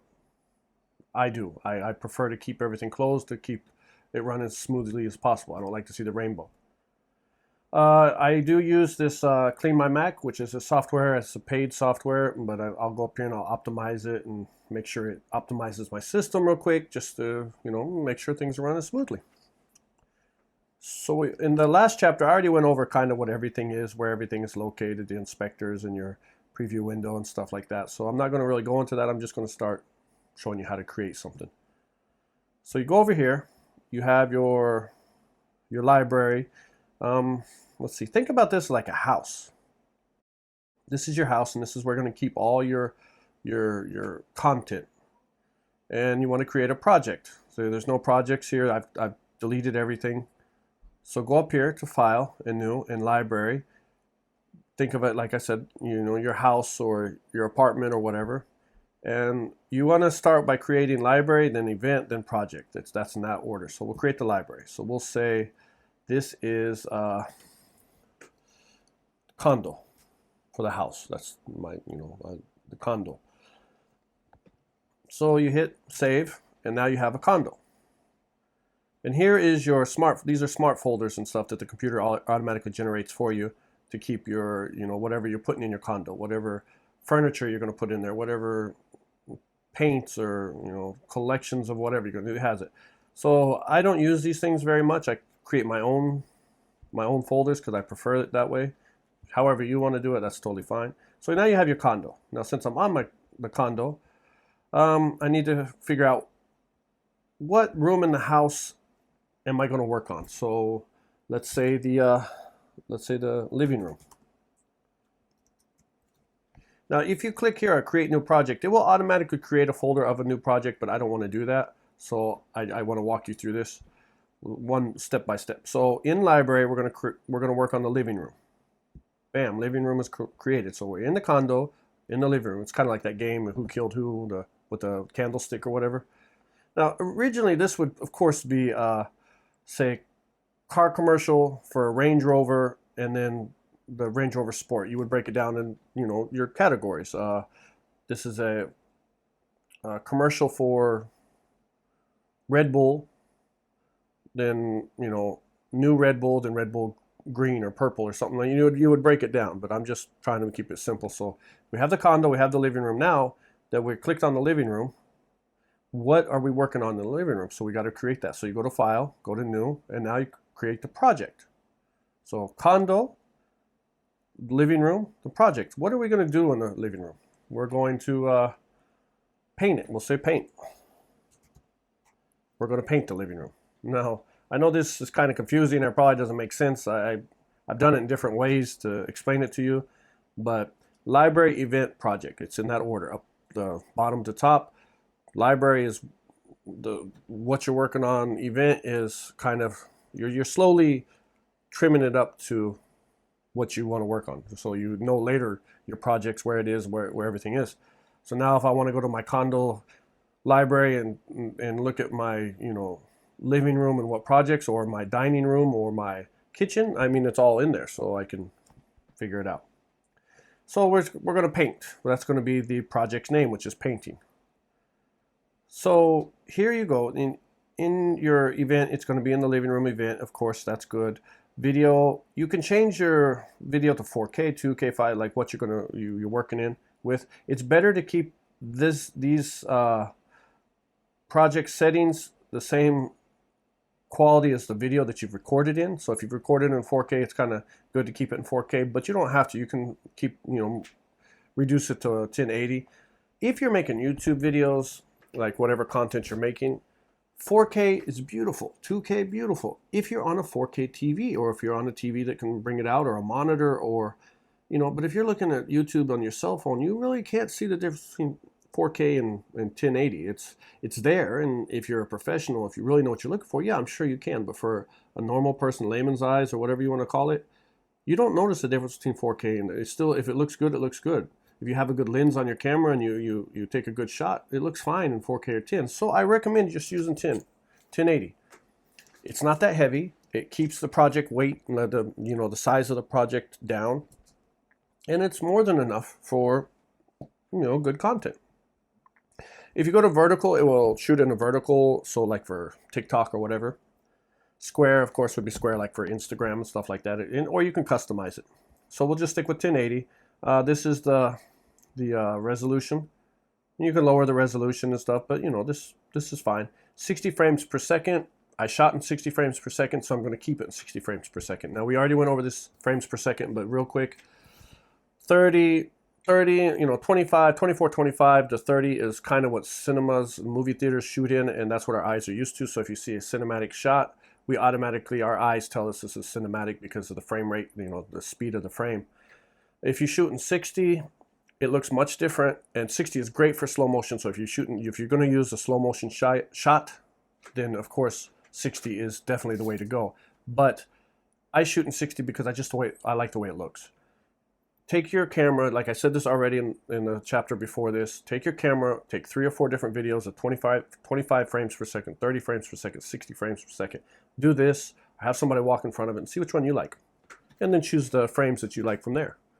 60 I like 60, I think it looks good, I like the way it looks, and I have no problem with it, so I stick to 60. Sometimes I'll lower it to 30 depending on if I'm flying a drone and I want to make a different type of shot. Definitely 60 for slow motion. Apple res, this is 420. From what I've checked out online and researched, this is the best settings. Stereo 40, okay. Then I hit okay. So we have the condo, the living room project, paint. And it's written paint here, it says paint here, and it says paint here. So it's letting me know that this file, this project is all ready to go. I mean, we're ready to start our painting project.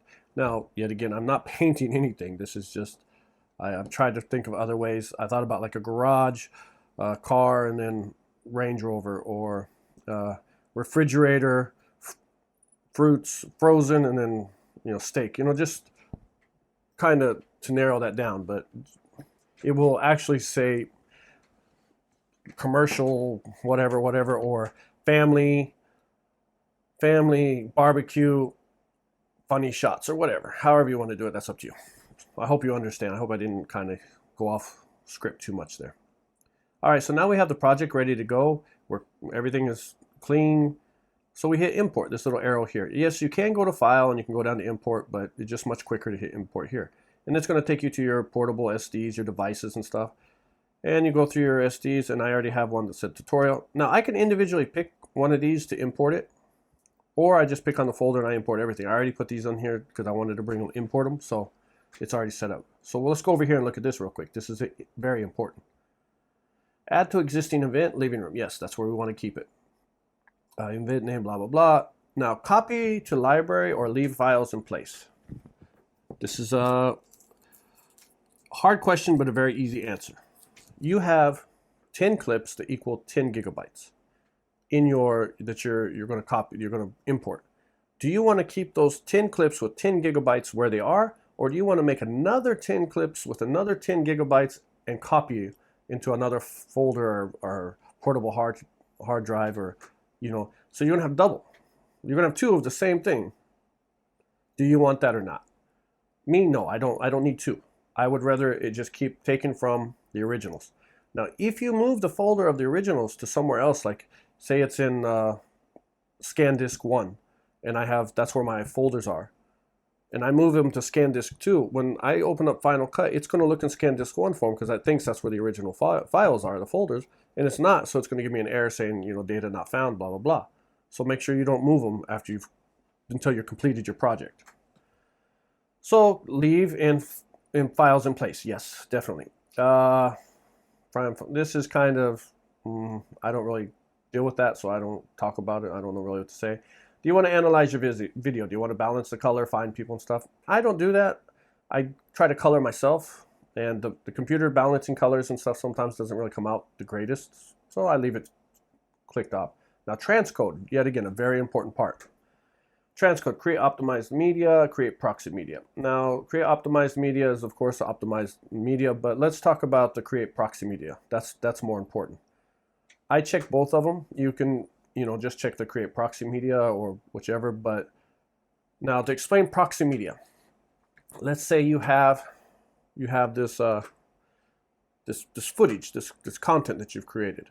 Now, that's your main optimized media. That's your main thing. If it's 10 gigabytes, 100 gigabytes, if it's 45 minutes long, if it's, whatever, 2 hours long, that's this. What you're doing when you create a proxy, you take a shadow of that. You take a shadow copy of that. And instead of editing within the main footage, which is 10 gigabytes or 100 gigabytes, which is heavy, you're only editing in the shadow of it. And when I say the shadow, it's not as clear, it's not as clean, it's not as crisp, it's not as, colorful. It's a very low grade quality of the original footage. So you keep the original footage here, and you're taking the shadow and you're putting it here, and that's when you're editing and you're working on it. Now, when you're ready to create the video itself, like the real video, you just tell the computer to replace the proxy with the real footage, and it'll switch it over. You just let it render, and you're good to go. So if you have a super fast computer, or you're just using a small clip, or it's nothing too heavy, then yeah, you can just stick with the real original footage and shouldn't have a problem. If you're doing a 2-3 hour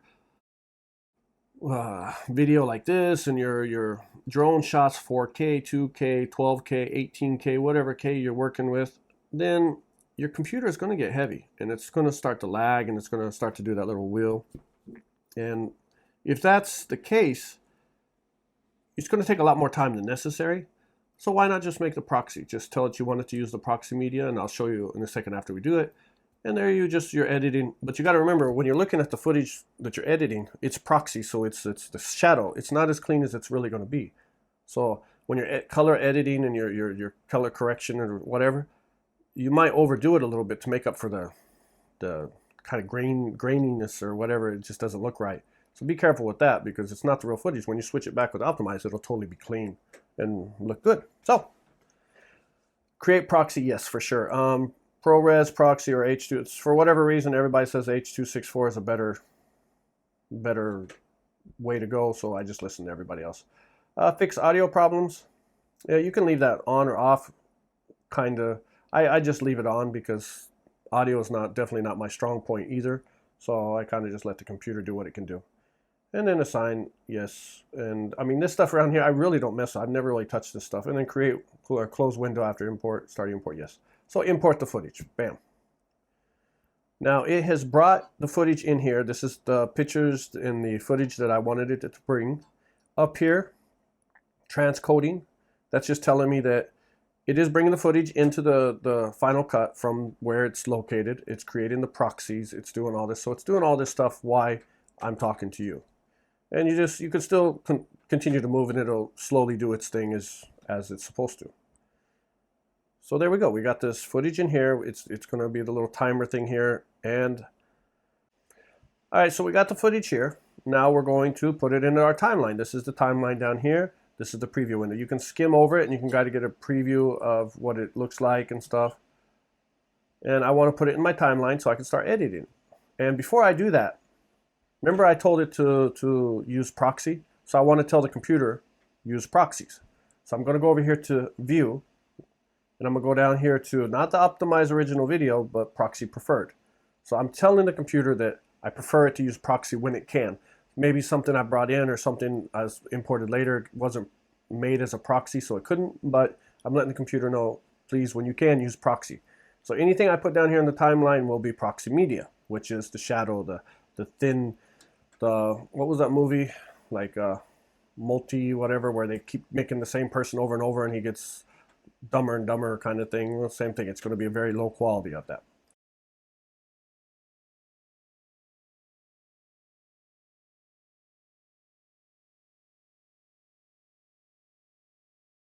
So now I want to I want to bring this subscribe video that I made for my daughter a long time ago. I want to bring it down here.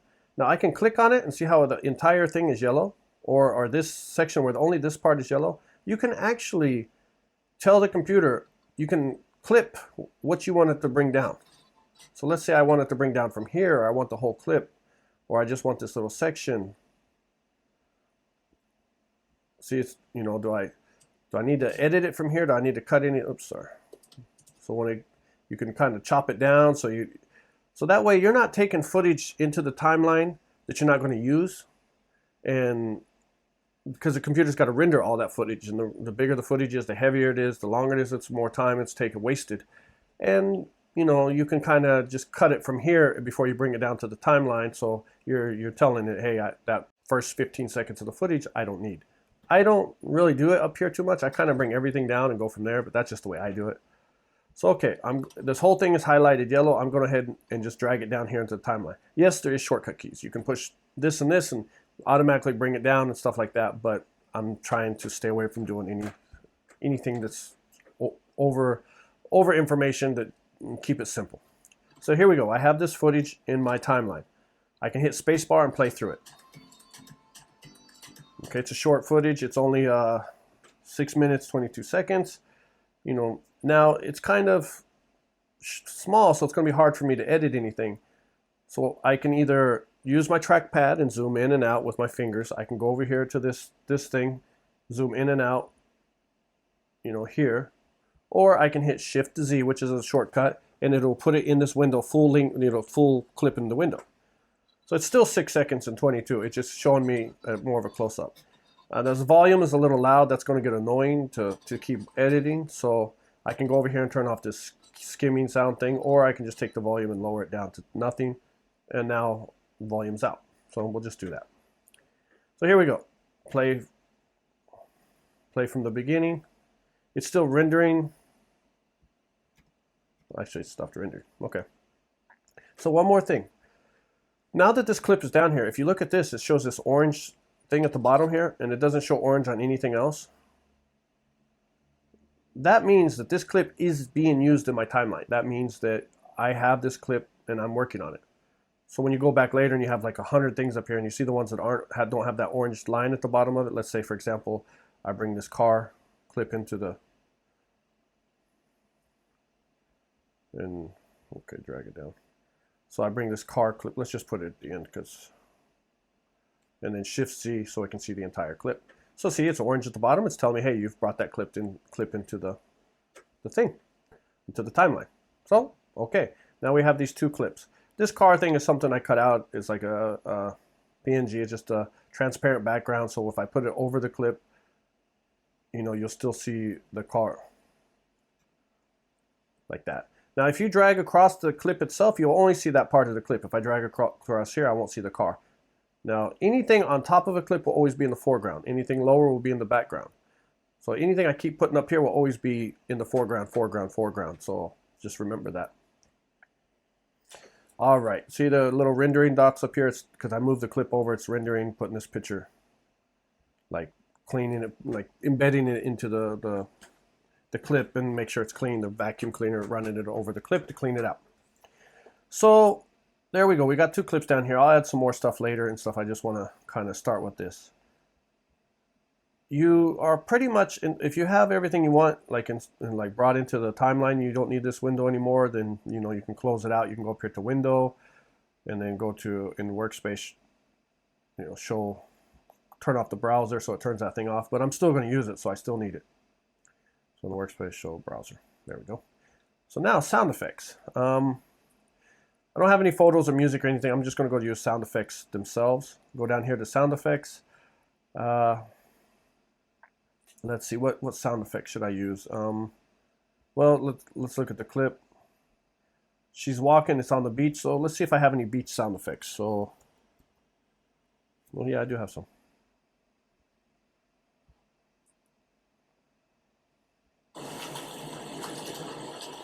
Kind of loud. Well, that one sounds, you know, not too bad. So, now, is this the order that you should do this editing? No, I would first go through and I would chop it and I would cut it and I would clean it, and that's probably what I should be doing right now rather than jump. I was just kind of showing you the things. So you don't want to really do too many effects and adding these other effects till you've chopped up the video, where you get rid of everything you don't need, all the parts of the video that are not necessary, and you've got rid of them, you cleaned them out, and you've got your story. Then you can still go back, start adding sound effects and stuff. I apologize. I was just going through the order. So let me bring this sound down here just because I want to use it later. And remember I told you before about the V button? If you hit V, it makes the clip visible. So hit V, and now that clip is turned off. There is no sound. I won't hear it, and we'll worry about that later. So let's go back to our footage. So I have this clip and the clip I'm using down there. So I'm going to go ahead and bring down this clip just so I can... Oops. I want the whole clip. So there we go. So now I have, you have the tools. Like I said, you got select tool, trim tool, position tool, range, selection, blade, and stuff like that. I'm just going to stick with the the select tool right here, the A one. And I'm going to cut down this clip. See how it makes that little bracket on the end, or on this end, the bracket, and I have this snapping turned on, which magnetizes everything to say. So I'm going to cut this clip down a little bit, which this clip is already pretty small, so I really don't need to cut it. So I'm going to bring it in a little bit, and you can see in the right hand window like where you're cutting it to. So go ahead and leave that one there. This clip is a little longer, and it's out of my view of my range of view, so I'm going to hit Shift and Z and bring it all in. So this is the entire clip.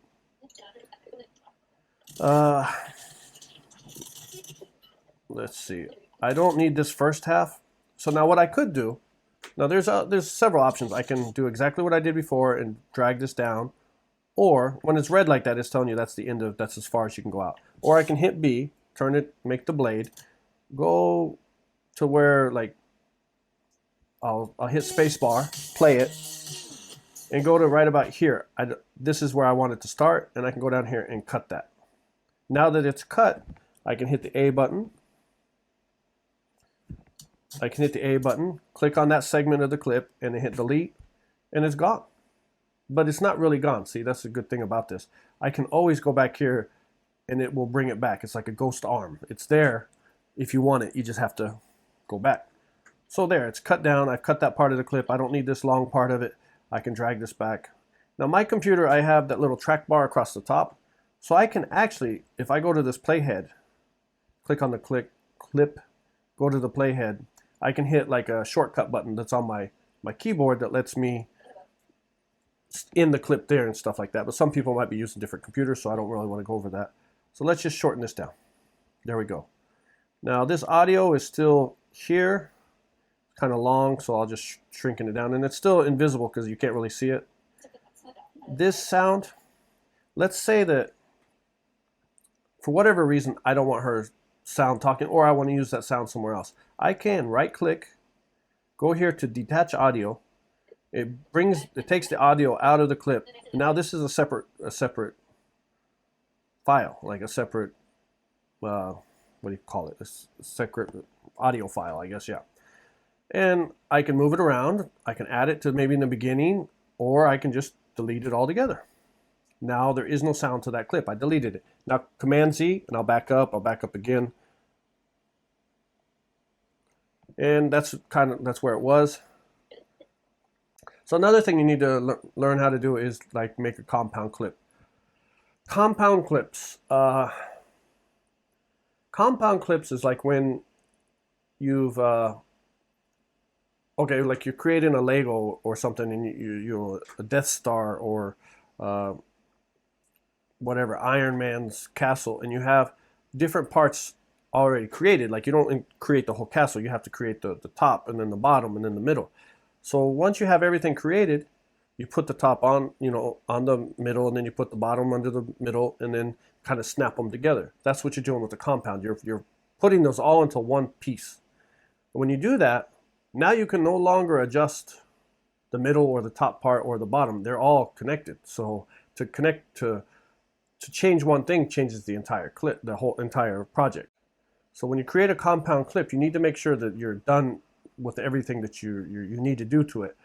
So let's say I add some special effects, or I add like a 3D ball bounce across the screen, and I like the way it looks, and I say, okay, and every time I change something, it always re-renders the 3D, the ball and everything, and that gets really time consuming and annoying.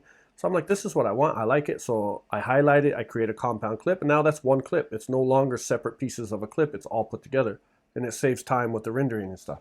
So anyway, I'll show you how to do that. You just highlight both sections, go here, right click, and new compound clip. Name it, paint, whatever, test 1. And then you create it, and now you have a compound clip. But now down here, you also have that compound clip has been created in your files, your media files, because it's separate clip. So anyway, so we've got that. We've edited, we've shrunk some stuff down. Let's say I want her talking in the beginning is annoying, so I want to go ahead and just kill that voice in the beginning. I can take the range tool, go over this part, and just bring that down. Now she's not talking in the beginning. Yeah. So it picks up from there. All right. So we went over the select tool, we went over the range selection and the blade. You can just cut and chop as you like. And now let's kind of go back to what we were talking about earlier. I added this sound file in here. So we'll make that to the extent. Now the snapping tool is still on, so that's why it gives me that yellow line right there saying this is the end of the clip. That's the beginning of the clip. You know, if that snapping tool was off, it wouldn't show me and I'd have to just guess. So turn that back on and then we're snapped. So now if we play it and now I go back to the clip, I hit V again to turn it uninvisible. And you kind of get that car doesn't need to be there. We'll put that at the end, bring it back later. So it sounds like she's walking on the beach. I could put some bird sounds in there. I can do whatever. Yeah. You know, lower this down just a little bit so her voice carries further over the sound. Yeah. Okay, so that's sound effects. And music. Let's say I don't want a sound effect. Let's say I want to put a some kind of beat in the music can set the mood for the film, of course. So if it's like Jaws, you kind of get that, oh, it's coming, or Jason, it's coming, or more of a high like clown music, and, you know, you can control the effect, the whole shot with sound. If you add the right like music to it and stuff, you can get, you know, it gets the crowd watching it and they're more into like, oh, what's going to happen? Where's it going to, you know, when's it coming, kind of thing. And sometimes that's what you want. If it's not what you want, then don't worry about it. So I'm going to add I download a lot of music from this site called Purple Planet, and it's like free, copyright free content or music to use as long as you give them credit in the description. And I download different sounds and stuff. So my daughter walking along that little beach, that wouldn't be a bad sound. That's a little too, that's not bad. We'll just stick with that one. And so I bring it down here. And there. Now it's a little loud, you know, for background music, so we'll lower it down a little bit. Now if you look up here, you see that the clip is now 2 minutes and 48 seconds long, when originally it was only 22 seconds long. The reason being is because it's counting the sound. You need to shorten the sound clip. So Shift C, so I can see the entire everything that's going on. Bring this, match it up to the end of the clip. Hit Shift C again, so it's coming back. Now I know I'm not going to use that car at the end, so I'll just bring it right here. So here we go. She's walking around along the beach. She's got the background music. Skip over here. It's not too loud where it kind of goes over her voice. But let's say I want this part a little louder, but over her voice section, I want to lower it. So right where her voice starts, I'm going to hit the M button, which makes a marker right there. And then I'm going to go over here to this range selection tool, and right there from that marker that I made, I'm going to highlight all the music, the background music, and I'm going to lower it. And see how it makes this little dip right here? It's gradually lowering the music. So it lowered the music for me. And you know, that's just something that you could do if that's how you want to do it. Or you can keep it the same sound. I mean, you can raise it, lower it. And at the end of the clip, if you notice right here, it just stops. The music just stops. And in no movie or anything does music just stop. So you want it to fade out. So right here is a little fader. Click on that, drag it back a little bit, maybe right here, lower this down some. And now it's going to slowly fade out the music. It's still loud up here too, so I should probably fade this out too.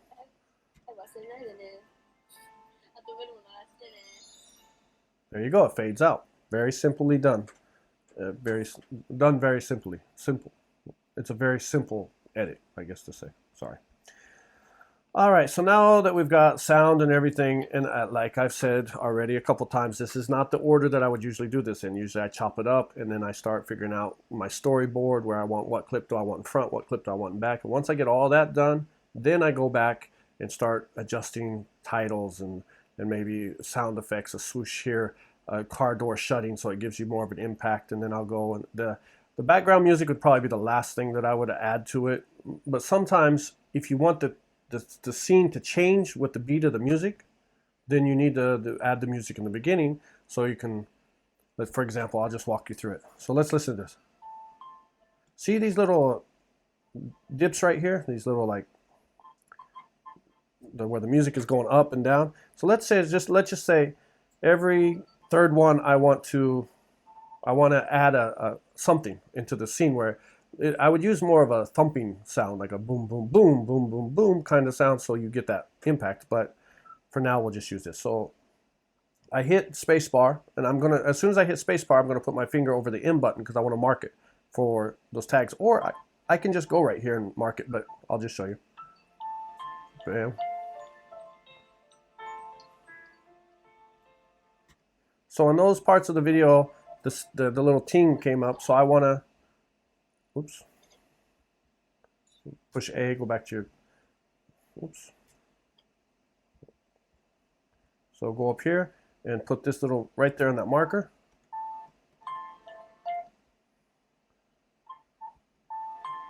So it's a little off, so I'll undo the snapping tool, and I'll just move it over just a little bit to match that sound.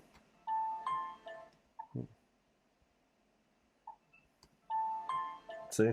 So when it hits that ting, I pop that thing up, and then I'll shrink this down. I'll make another copy of this. Command C to copy, Command V to paste. So that it's almost right on. Move it over. And so each time it hits that ting or whatever, third beat or whatever, I have something popping in, so you can, the screen can change, or it can move to a different, like you got a guy walking on the beach, and then he's walking in the street, and then he's walking in the town, and so each time it goes doom, doom, boom, it's a different scene. So that's a common thing that people do. So if you're gonna match your music to that type of scenery or type of clip, then yeah, you need to put this in first so you can adjust to that. And it really doesn't take up much memory, and you can always hit V and make it invisible.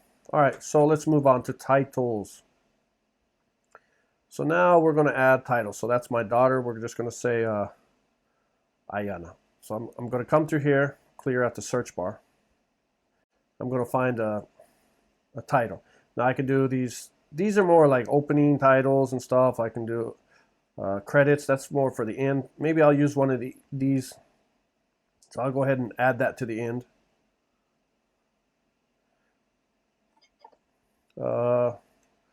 What do I want to use? Let's say just the basic. I think we'll just stick with the basic. So I'll go up here and go down to basic title. Not lower third, basic title right there. Now if I double click on it, it'll put it down here. It actually put it over the clip. That was my mistake because I had it highlighted. So see how the ending there? So I want the playhead here, so I'll double click basic title. Oops, and it puts it in there.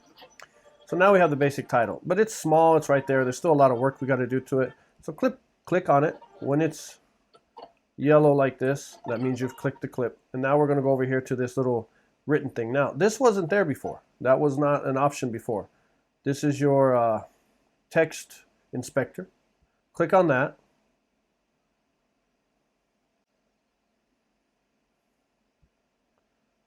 And then we've got the title. We've got some of the things we can adjust on the title. So let's say Ayana, my daughter's name. Now I don't want it here. I want it over here where the her walking on the beach. I don't have snapping on, so it's not showing me where the end of the clip is. So I turn snapping on, and then bam. So as she's walking, the name's right there. We got Ayana. It's kind of small. Let's bring it up a little bit. The font, I don't like it. So you click right here on this this font section, and just go through. This is font that's on your computer. Oops. That's nice. It's too big. Of course, you can shrink it down, but you know. Well, it looks like paint on the wall. That might be kind of cool. We'll just go with that one. So now we have that. We have the size. Make it a little bigger. The alignment. If I was to put Ayana is funny. And then I want to put it all to the left side or center it or to the right, just like any text software like Word or whatever, you can do that. Now I don't need this part, so. And now line spacing, you kind of just need to play with these and figure out, okay, that expands it there, that kind of, on the baseline, if I had multiple lines, I can move it up and down and things like that. All cap size. Now position. You can move this by clicking on it and moving it around. That's one way to do it. You can hit transformation right here. The transformation, oops, it's on the crop, my bad, transformation. And then you can move this around. But the problem with this, if you do it this way, see this little border right here? That border is telling you where, it's telling you like the screen and the font, where everything is lined, like fit in here. So if you add any animation to this font, like where if it was to bounce in or slide across the screen, it would start from this border. So it would look weird because it's not coming from this side of the screen. So I don't recommend you use that to move the words around. I recommend you use the position tool right here like these, and slowly hold down on your mouse and just drag up or down. You can double click if you want to put it in yourself, like 0, and recenter it. And X is left or right, Y is up or down, and Z is in or out. Now, it's hard to remember, and I mean, for some people, you can kind of like, you just have to do it enough to know Y. I just remember Y go to space, up or down, and then from there, X and Z is just easy. So, okay, you moved it around, you found the location you want to rotate it or anything like that. You want to change the scale of the X, Y, or Z. You can do so much editing here and like customization. Outline, I want to give it an outline, but when I click on it, it doesn't give me any outline options. That's because you haven't hit the show button. When you hit show, outline in red, now we'll outline in black. I want it blurry, a blurry outline. Yeah, we'll make it blurry. It might look like width of the outline. Maybe okay. Do we want a glow? We add some glow to it. Show. Glow is in yellow. Want it to look like paint on the wall. Maybe a little blue. Blur it in. Radius of the. Okay. And then a drop shadow. Yeah, we'll add a drop shadow. Why not? Now this is all trial and error. You need to do this and play with it and figure out what you like and if it fits the scene or not, or if what else can I do? How can I mean, I make mistakes and I do something and I totally hate it and I got to go back and redo it. But the more I redo something, the more I learn. Like, oh, that's what that did, or that's why it messed up like that. So I've got all this. Now the face is the color of the font itself. Like that's the face that you're looking at. So if you go here and change this color from white to red, green, purple, blue, well, she likes purple, so we'll make it a little purplish, a light purple. And, do I want that to be blurry too? Maybe lower the transparency. So that's that. I mean, it's very simple. So now if we play the clip, we go back to double click and put the playhead to the beginning, hit space bar, it pops up. Nothing special, nothing crazy. It's a very simple font. Now there's a little thing here that you definitely need to know, and that's if, let's say I want to add 3D. So right here it says 3D text. I'm going to turn these off because just to keep it simple. So it says 3D text. If I hit on that, it is going to take this simple 2D word and it's going to create 3D with it, and it's going to make it have all sides and corners and edges, and it's also going to make it a lot heavier. It's no longer type on the screen. It's an object within the video that it needs to be rendered. So if I hit this, now it's got edges and sizes, and you can go up here and you'll notice that, like, let's see, where's it at? You got environment settings, you've got shadows. Now right now it's just on this plastic type thing, but let's say I want to make it concrete looking or a tree. I'll turn it into some wood. Pine. We'll make it pine. So now it's pine. And it's got to re-render it. It's got to, Do I still want to add all the glow and the drop shadows? Do I want to, what kind of environment are we in? Are we in a rooftop where the sun is coming from this angle? Do I want to change the angle of the lighting style, make it like where the sun is coming from this direction? Do I want to add shadows, you know, self shadows? So now the more you do this, the more information you're given, the heavier you're making this word. So to add this kind of these type of effects, or you know, add-ons into the clip, you want to wait till the end, because you're just making the clip heavier and heavier. Or if you create it in a small part like here and you make it a compound after if you like it, then you know, you kind of crunch it together. That's fine too. But you don't want to do this in the beginning, because now every time you change something, it's going to re-render all this, you know, 3D font. So it's only on one face right now. It's only on the front of 3D. But if I add over here to multiple, it's giving me every side. It's giving me the top corners, the side, the front side, the edge, the back, and I can change it. Each area of this word I can add a different type of material to, and that's just going to get heavier and heavier and heavier. So let's go back down to where the 3D was and turn 3D off, because I don't need that heavy of a, I'll stick with just the purple, and we're happy with that. Okay, so there we go. We got this little font in here, and you know, my daughter's name, nothing special. It's not sticking in a place. You know, there's software where there's tracking software where you can, you know, tell it to stay right here, and that's a whole nother episode. But the problem with this font for me is it's just there. I want it to kind of fade in and fade out. So what I can do, one option is click on this, right click, go to show video animation. What that does is it tells you what you can animate within this clip. I could, you know, transform it, I can trim it, you know, blah, blah, blah. So I go down here to opacity, and I drag those. Remember the sound volume, like fade ins, it's the same thing. It's like a fade in bar. Now fading out, I want it to fade out. I want to fade out really slow, so I'll make this longer, so it takes longer to fade out. So you can go up here and close this down. And now when I watch it, it will fade in, and then it will slowly fade out. Much easier, you know, it's just it's a cool little effect. You can do it with pictures. Like let's say, for example, the Defender picture that I had earlier. Go back to my file. Put this on top right here.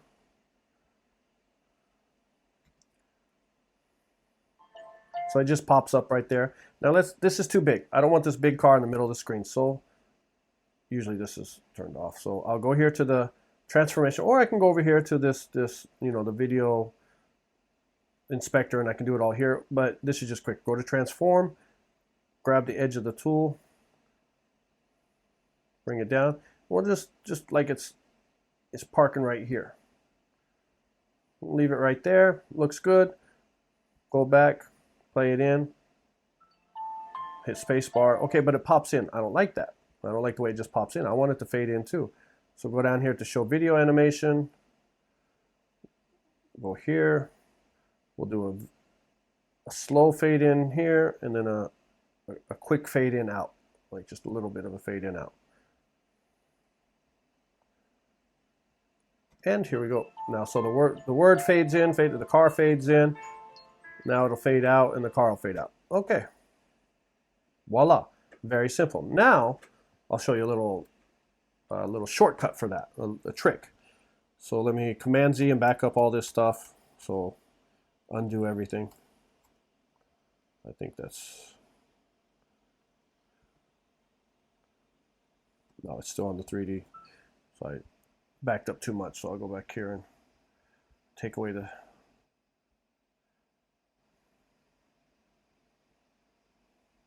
turn off the 3D.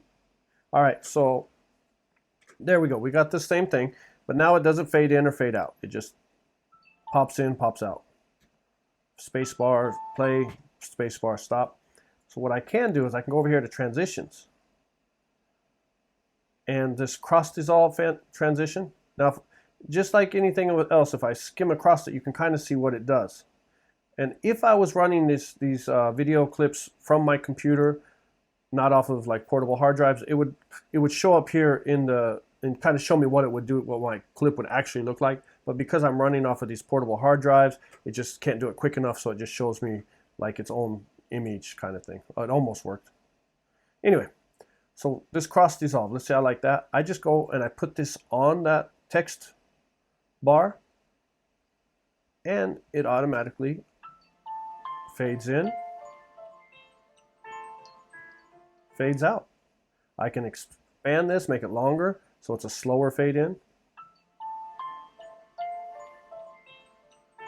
I can delete the in so that part of it's gone. So it just fades in and then it just drops off. There you go. Very simple. Delete that. And let's say I don't want it to fade in. I want it to like, what is it called? Like swipe in. Where is that at? Swipe. Text is kind of hard, but swipe. Well, not that swipe. What am I looking for? Slide, maybe? Yeah, well, I don't think that's it. Huh, slide in's not bad. Now, the reason why it didn't do both sides of this is because I'd already did that once and I deleted one side, so now it's just doing one side at a time. I don't know how to fix that or what. I could have just hit Command Z and went back to the original and would have done it. But now it just does one side. So if I want to do something on this side, let's see, it slides in, and let's say I'd use the clock out. So swipe in, bam, and then clock out, which I don't know how that's going to look. Oh, it's not bad. It's still rendering, so it took a second. But you get the point. You can do this with pictures, like the car. Bring the car in.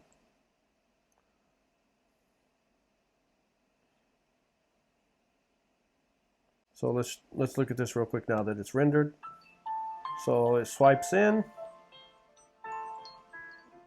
and it clocks out, like around the clock. So now we got the car. Over here, the car just pops up. I don't like the way it pops up. I want it to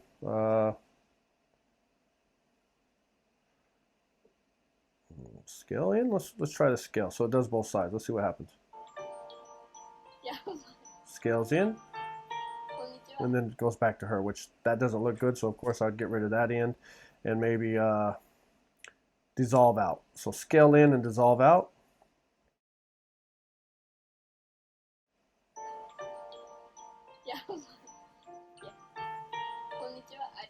There you go. I mean, simple edits, very simple, just using the transitions and stuff like that. And you can do that on the clips. You can do that on almost anything that you add in here. You can use those transitions for this kind of like little shortcut. So it's rendered, so we'll look at it again. There you go. All right, so let's get rid of this. And let's move on to the next part. So we've done titles and stuff. I have a lot of different titles. If you double click it, you can of course change the windows and the way you view it and stuff with the settings. I want to, let's see, what do I have these like 3D trackers things that are really good, but they're, you got to track the footage and it's kind of difficult, so that's a different story. Elements. Let's say you just want some solid, between this and this clip, I just want a solid black, so I can type a font. You can bring these down here, green, replace it, yes, replace it. And now from this video to this one, I have this green clip where I can now add some, say, and there is a shortcut for just to bring the basic title down here, so I can say, click on here, click over here, go to the text thing. Thanks for watching. Thanks for watching. And there you go. But it goes straight into that, which is kind of sucky. So we'll do the chevron here. We'll put the chevron between the two clips. create transition. It's asking you because it's gonna adjust it a little bit, so it's asking you for sure. Let's say yes. Now, since this is longer, I'm gonna move it like, let's see. I'm gonna delete this, shorten this clip a little bit, this title, so it doesn't overlap that one. Maybe add this here so it fades out. And then I don't want this to overlap it either. So that fades out, the word fades out, and then the chevron brings it into the next clip. Now I can adjust this, like I can expand it to make it slower, longer, things like that, but see how it won't let me go any further? It's telling you that it will off balance. It can't do it because of it needs a certain amount of distance for this and that, blah, blah, blah. I don't know how to fix it, if there's a way to manually make it do it, but when it gives me that red, I just kind of, okay, that's what it is. So if I double click on this, I get both clips split.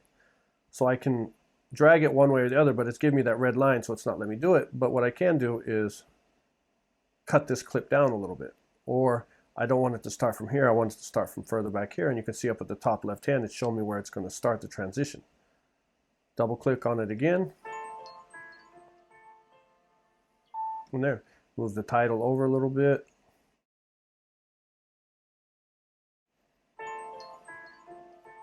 There you go, and very simple. That's what these little elements down here are for. I don't need this. Get rid of all this stuff. Get rid of these two, or this. We'll just get rid of one transition.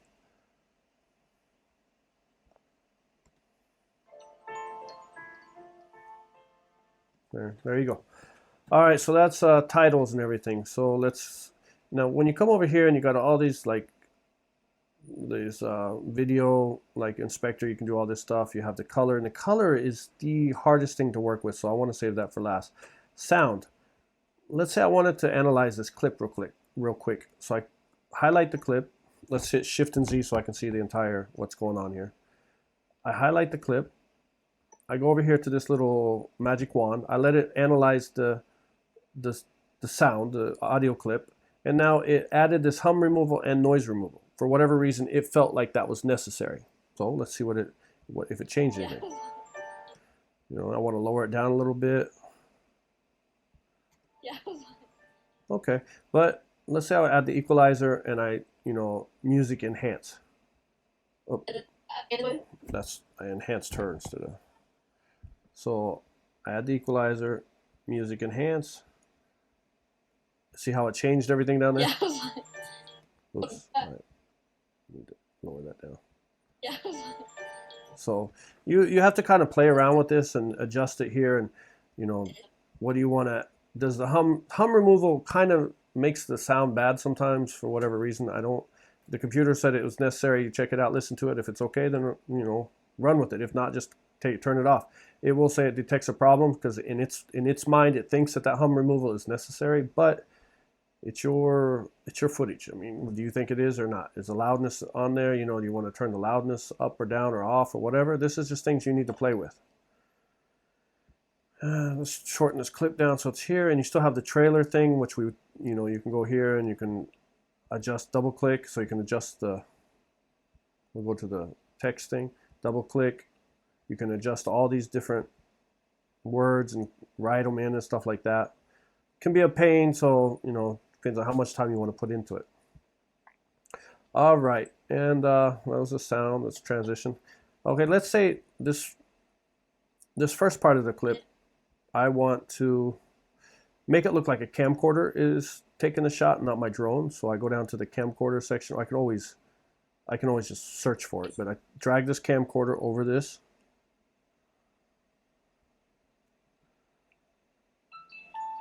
So the camcorder, it's got this little camcorder screen. Now I'm gonna go over here I'm gonna highlight on this clip because I wanna, and go to video inspector. Now here's the camcorder section.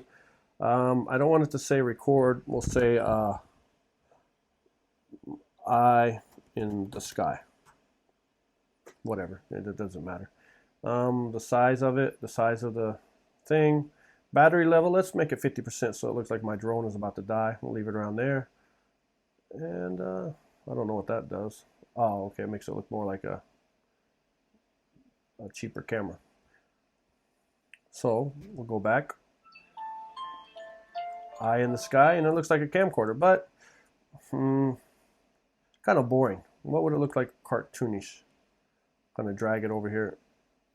Oops, gotta pick on the clip. So that's what it looked like cartoonish. Comic. Okay, so I'm gonna drag that over the clip as well. Add that to it. It's gonna render for a second, but over here I have this comic cool. So now I can adjust things if it's color, gray, black and white, ink edges, smoothness. I can, you know, I can do a lot of customization right here. It's still rendering. You can see it's slowly rendering because I've added, but you know, that's what it looks like. It's would I need that? Probably not. I mean, it's some like maybe here if I want her to look like she's,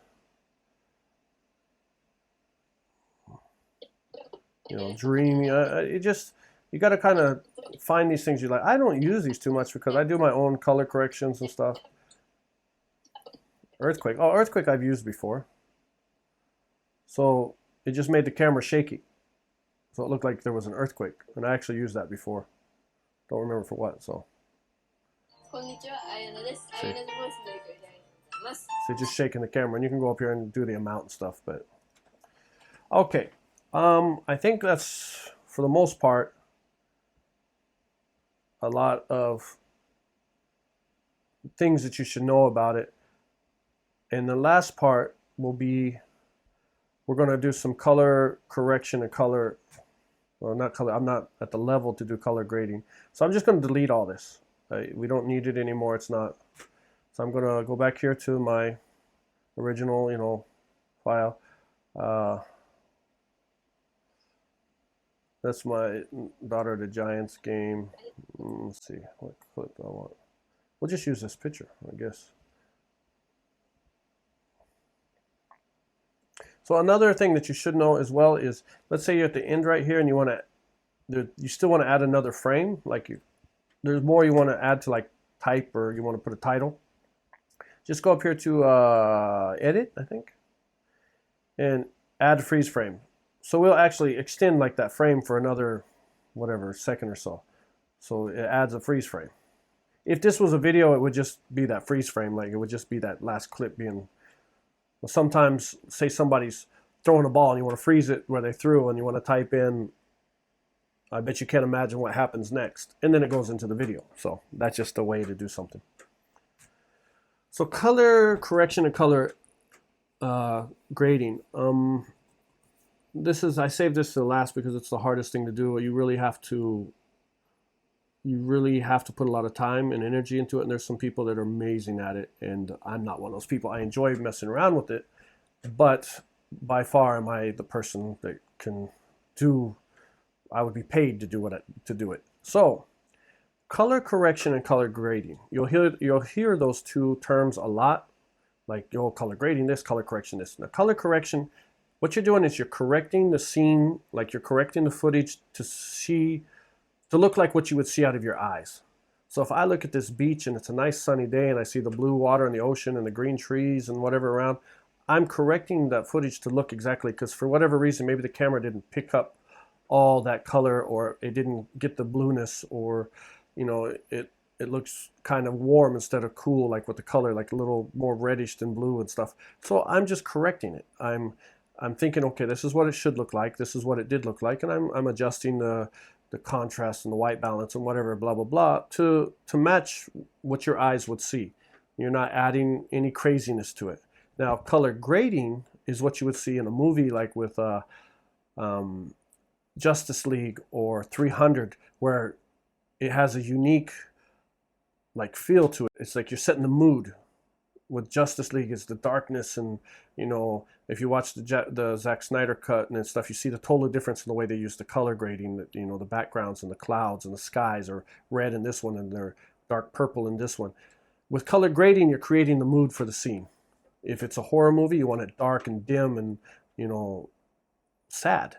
If it's Alice in Wonderland, you want it colorful and funny, and like everything is just, colors are just popping out of everywhere. That's color grading.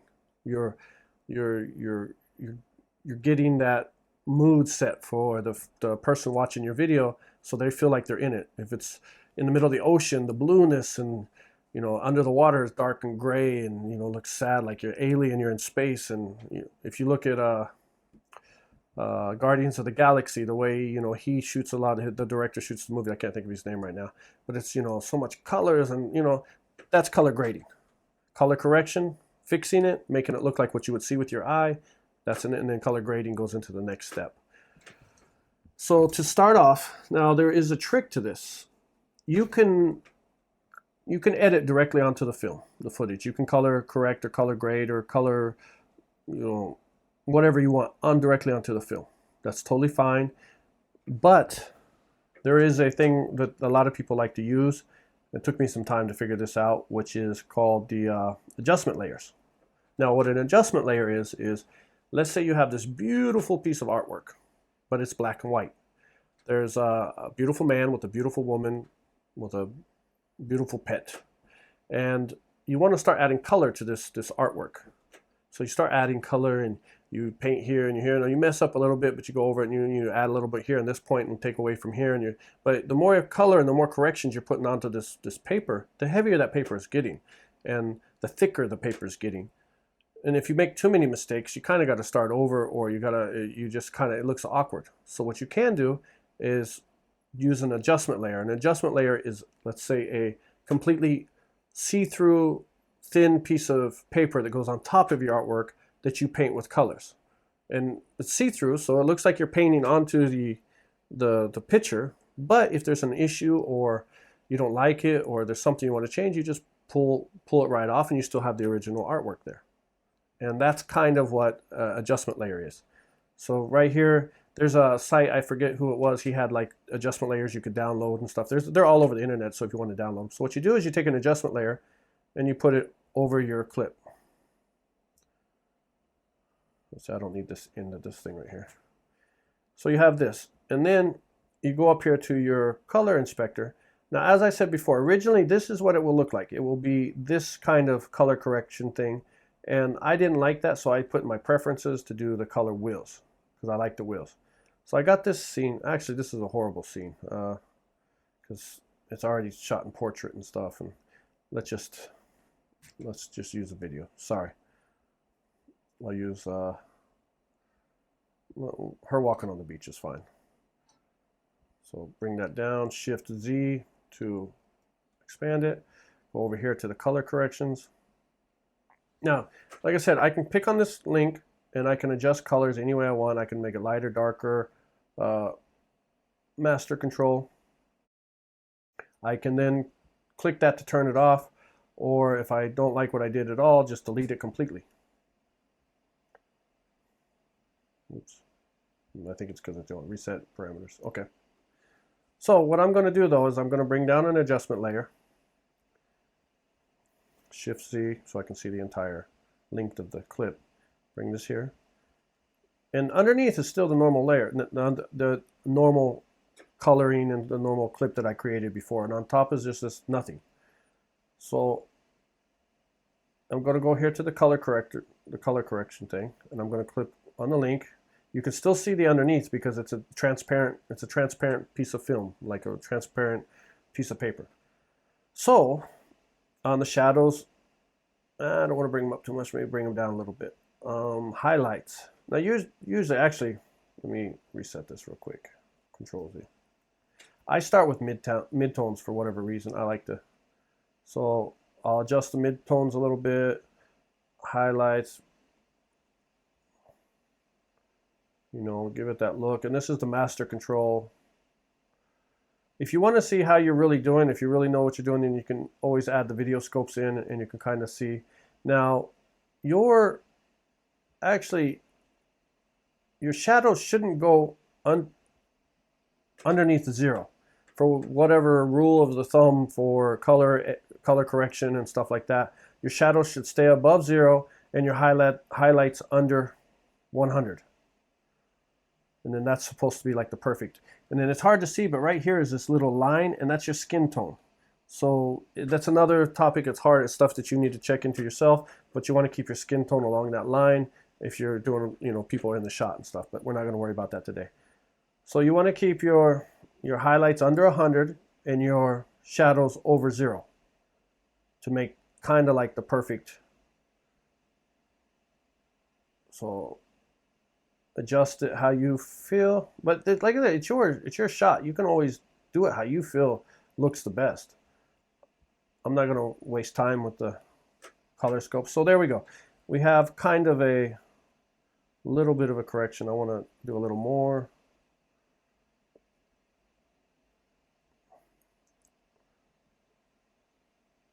Okay, I mean, a little darker added.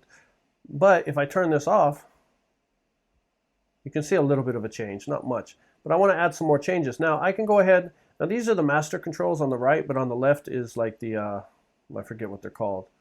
They're more like the saturation, I think, controls and stuff to up the color and stuff. But I don't want to adjust it on this layer because if the more layers the more layers that you make, when you go back to like change something or to adjust something, you don't have to change everything. You can just delete that layer and refix it. So I'll go here to color wheels. I have color wheel 1s. I'll make a color wheels 2, which is another layer of color wheels. So this is a normal layer. And then on this one, I'll add a little more shadow, make it colors pop out a little more. That's way too much. I mean, that's way too much color popping out in this. But, you know, I want you to see the difference. Okay, so I turn that off. It goes back to the original one layer. Then there's both layers. So if I go to the video inspector, here's the 2 layers, color wheel 1, color wheel 2. I uncheck it. That's what it looked like before. That's what it looked like without color wheel 1. That's what it looks like with and with. Maybe I don't like that one at all. I delete it just completely. I don't want it. Go back to the color wheels again. I can use maybe a color board this time. Add a little green to the shot, which is not what you want to do at all, but I just prefer the wheels. Let's just stick with the wheels. Go to color wheels. So, okay, give it a little this and that. A little this. You can add some colors to the scene, like little, is it purple?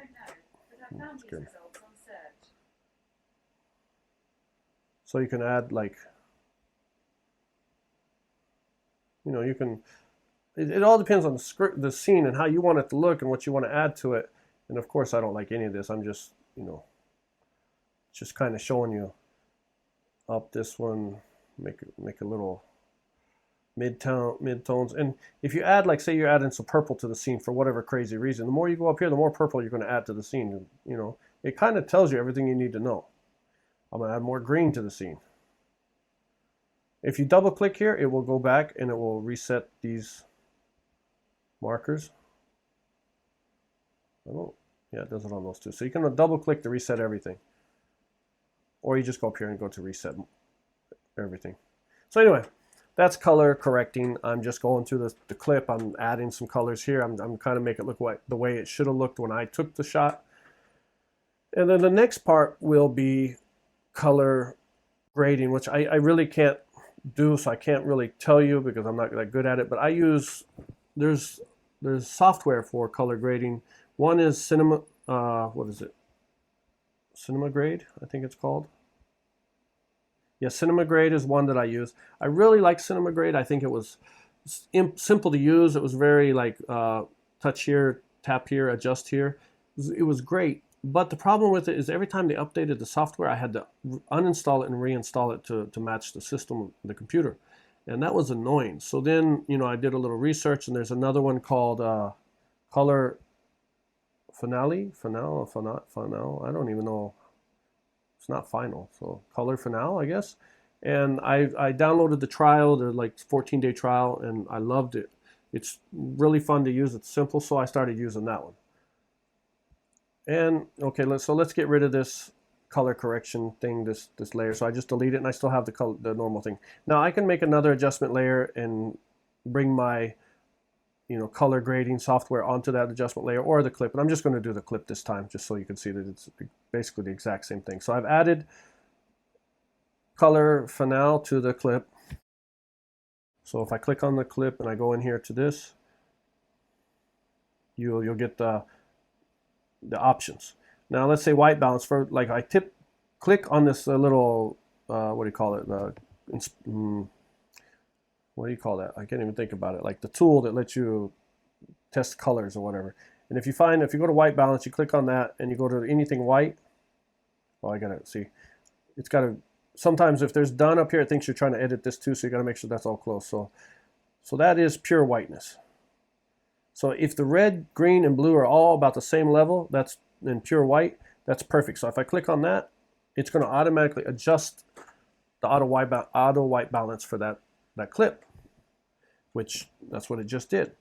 Now, the good thing about this software,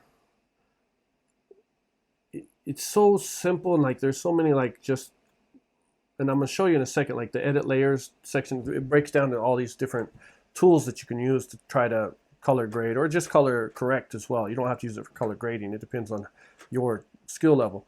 Something that I'm not sure if I talked about before, but there's a thing called a log file. Like when you're using your camera, you can shoot in normal or log. If I'm using one of my DJI products, it's called D-Cinema-like.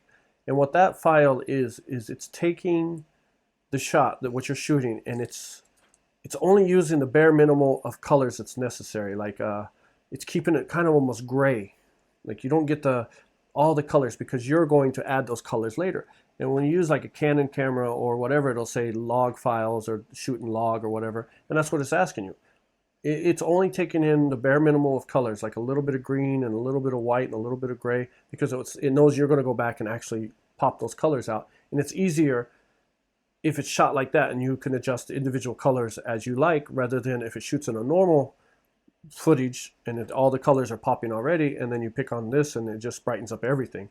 So that's what that is. If you like color editing or color grading or color correction, if you like the color part, then yeah, try it out. Try the log files. Try like on the DJI products. It's D-Cinema-like. Yeah, they're fun. I mean, it shoots really gray, almost like not black and white, but very close to a gloomy gray scale type shot. And then I can go in and add colors. So I enjoy that. Now, if you're going to use like LUTs, I don't know what it stands for. Never really checked. LUTs is it's kind of like a pre-created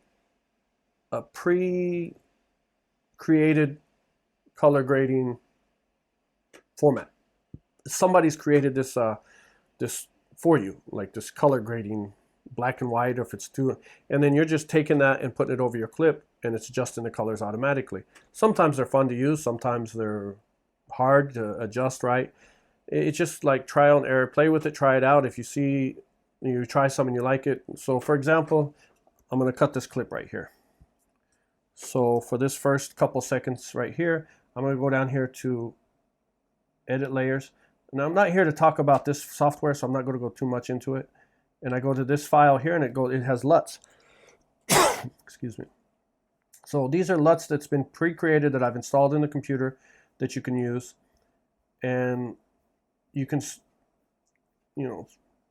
go through them and find one that fits kind of maybe what you're looking at. These are all really bright. Maybe it's because of my color correction in the first place that I already did. It's caused it to look this way. I might have to go back and readjust that. If you use a LUT, I always try to use the LUTs when I haven't done any color correction just to see what it looks like. Well, let's just say I want to do a black and white. I don't like that one. Where is a good black and white? I mean, the scene itself doesn't have a lot of colors, so that's not what I'm looking for. Maybe this one. So I'll just insert this one onto the clip.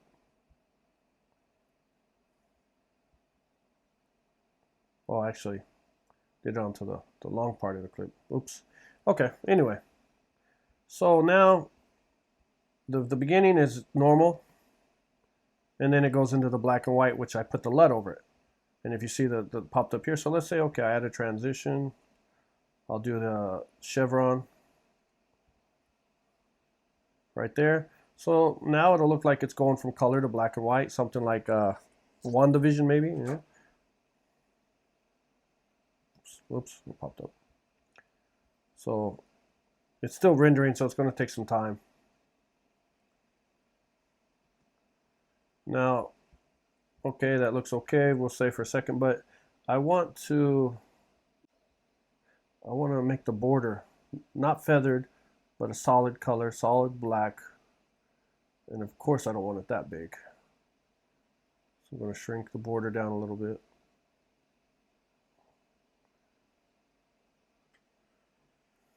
Okay, now because the software is of course doing a lot, it's heavy when you're using it, it's going to take some time to render and do everything. That's why I wanted to do the smaller clip, but for now, oops, yeah, it's going to take some time to render.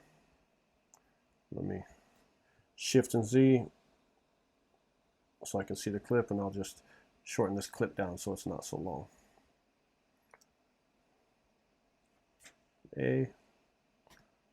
Pause it so nothing's moving. And okay, while that's kind of rendering, I'm going to work with this first part of the clip. So I'm going to bring up these tools that is offered to me in this software. Now, color wheels is almost the exact same thing as what we had in Final Cut Pro, except for the master controls on the left and the saturation controls on the right, which it was reverse up here. So, you can, same thing, you go back. But some other neat things about this, like not the curves with the 6 vectors.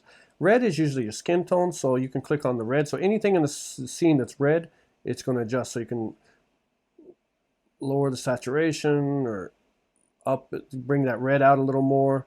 Maybe change see, anything red in the scene, it's going to pick up. And if you have a lot of people in the shot and their skin tone, it's best for this one. So let's say I want to make the trees like really pop out green. And that's there we go. And then let's see what. Oh. This kind of thing. She's got that brown shirt on, so there's no brown here. So what I'll do is I'll bring this one out, this HSL curves. I'll go over to hue and saturation. I'll pick on that little checker thing. I'll go up to her brown shirt, click on it, and it shows me that it's within this this area of color, and then I can adjust that. And of course, it's going to pick up anything else with that same color, so you have to be careful. There's masking, there's other things that you can do to do this a little better, but I just wanted to kind of give you an idea of what you can do with the software. So it's still rendering up here, and let's say I don't want to really use that color editing I just done, so I'll turn off the color grading that I did here and just completely turn that off. So now that's gone. I can delete it. If it's yellow, I can just delete it completely from the clip. So let's kind of see how this is looking. It's still rendering, but there you go.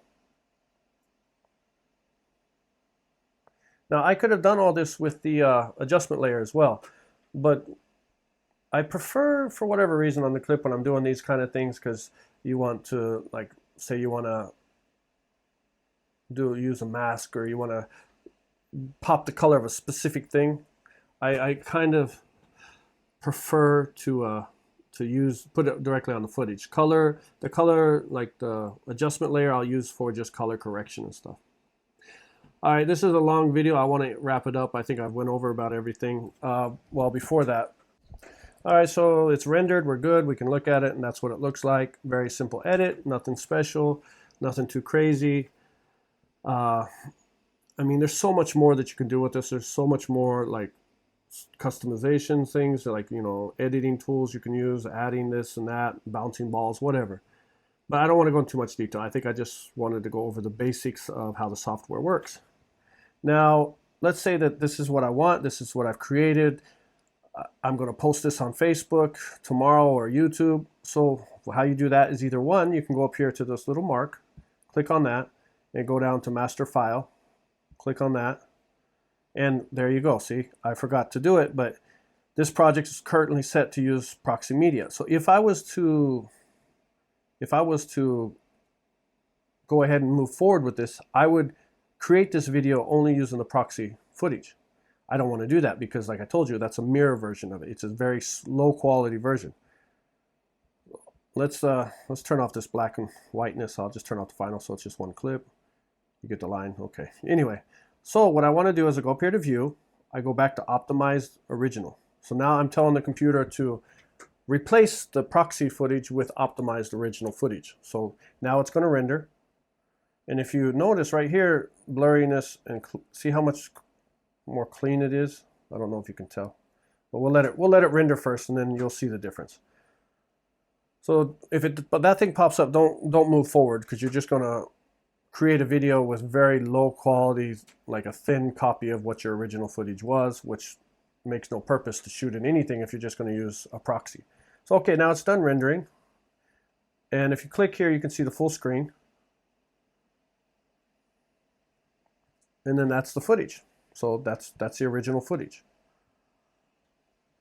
So now I would go up here to this, go to master file. Yeah, you can do YouTube and Facebook, but I really don't like any of that stuff. Just go to master file, go down here, type in your title, you know, if you want to add some descriptions, the creator, blah, blah, blah. Go over to settings, computer. Yes, that's the best way to do this, because that's the way, I think YouTube accepts that file. That's the easiest way for YouTube to accept. Better quality. You always want better instead of faster.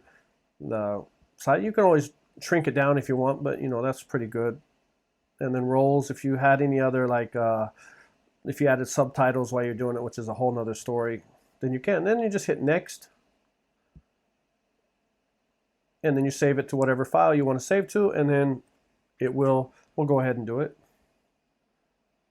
Now, before I do that, I'll show you the other way. So you can either click here, or you can go here to File, go to Share, Master File, same exact thing, same thing, touch this, do that, blah, blah, blah. Go to Next, click Next, and then save it to the file. And up here in your background tasks, it's telling you it's sharing, it's creating the file. It's a small, I mean, this is only like a 4 or 5 second file, so of course it's going to be extremely quick. And then when it's done, it will pop up and show you, hey, your file is ready to go. And there you go. There, it's done. And this is my final file. Now this is a file I created, this is a video I created already once before for my daughter, and I had already shrunk it down so I could share it on like Instagram and stuff. So this is already a very low quality version of the original footage I took. That's why it's not as like crispy as it should be. So anyway, that's it. I mean, that's how you start and finish a project. On this video, I'm not going to do a lot of effects. I'm going to keep it very simple, just me talking. I know I talked a lot, and I know I went over things that you probably already knew, or maybe I made a lot of mistakes with things, that whatever. I'm only doing this for the people that can use this help, like I could have used it. Some of these things that I talked about today or showed you, I didn't know in the beginning, and if I did know, like using the transitions on I didn't even know you could do the animate the what's it called, like video animation. I didn't even know that was an option. I didn't find that out for a while because I'm just watching YouTube, and of course people talk a lot, you skip, and you're like, what are they talking about, or why? I don't know what that means, and then you got to go back and Google this and check that, and it's just so much. So I try to make this as simple as possible. There is a lot more to it. There's a lot more, and there's a lot more details and effects that you can do, and you know, it's just whatever you can think of, you can create if you have the right software and the right, you know, skill set. And skills come with time and practice and mistakes, and that's what you do. Like, I just started doing this for my daughter's YouTube channel. I love it. I have fun doing it. And if you can go check out her channel, it's Ayanna's Voice. I think, yeah, it's Ayanna's Voice. I might post this on her channel just for her, so people watching it knows what I have to go through to make it. Anyway, I'm not a big YouTube guy myself, sitting in front of the camera doing, you know, talking about this and that, or streaming games or anything. I enjoy making my daughter's content. It makes her happy. It gives us something to do as a father-daughter duo, sitting there and just, you know, thinking of what to shoot next, what content we want to make, what's a good project. And it's just like a weekly thing. And especially with everything that's going on in the world right now, anything that keeps you at home busy is always good. So thanks for watching the video. If you like it, please hit the like button. If I post this on my daughter's channel, please subscribe to her channel. look through the footage and you can kind of see how I've got better over the years. I'm not good or a pro or anything. I'm just better than I was. That's all. So thanks for watching, and I hope you enjoy it, and I'll try to get this video up as soon as possible. Have a good one.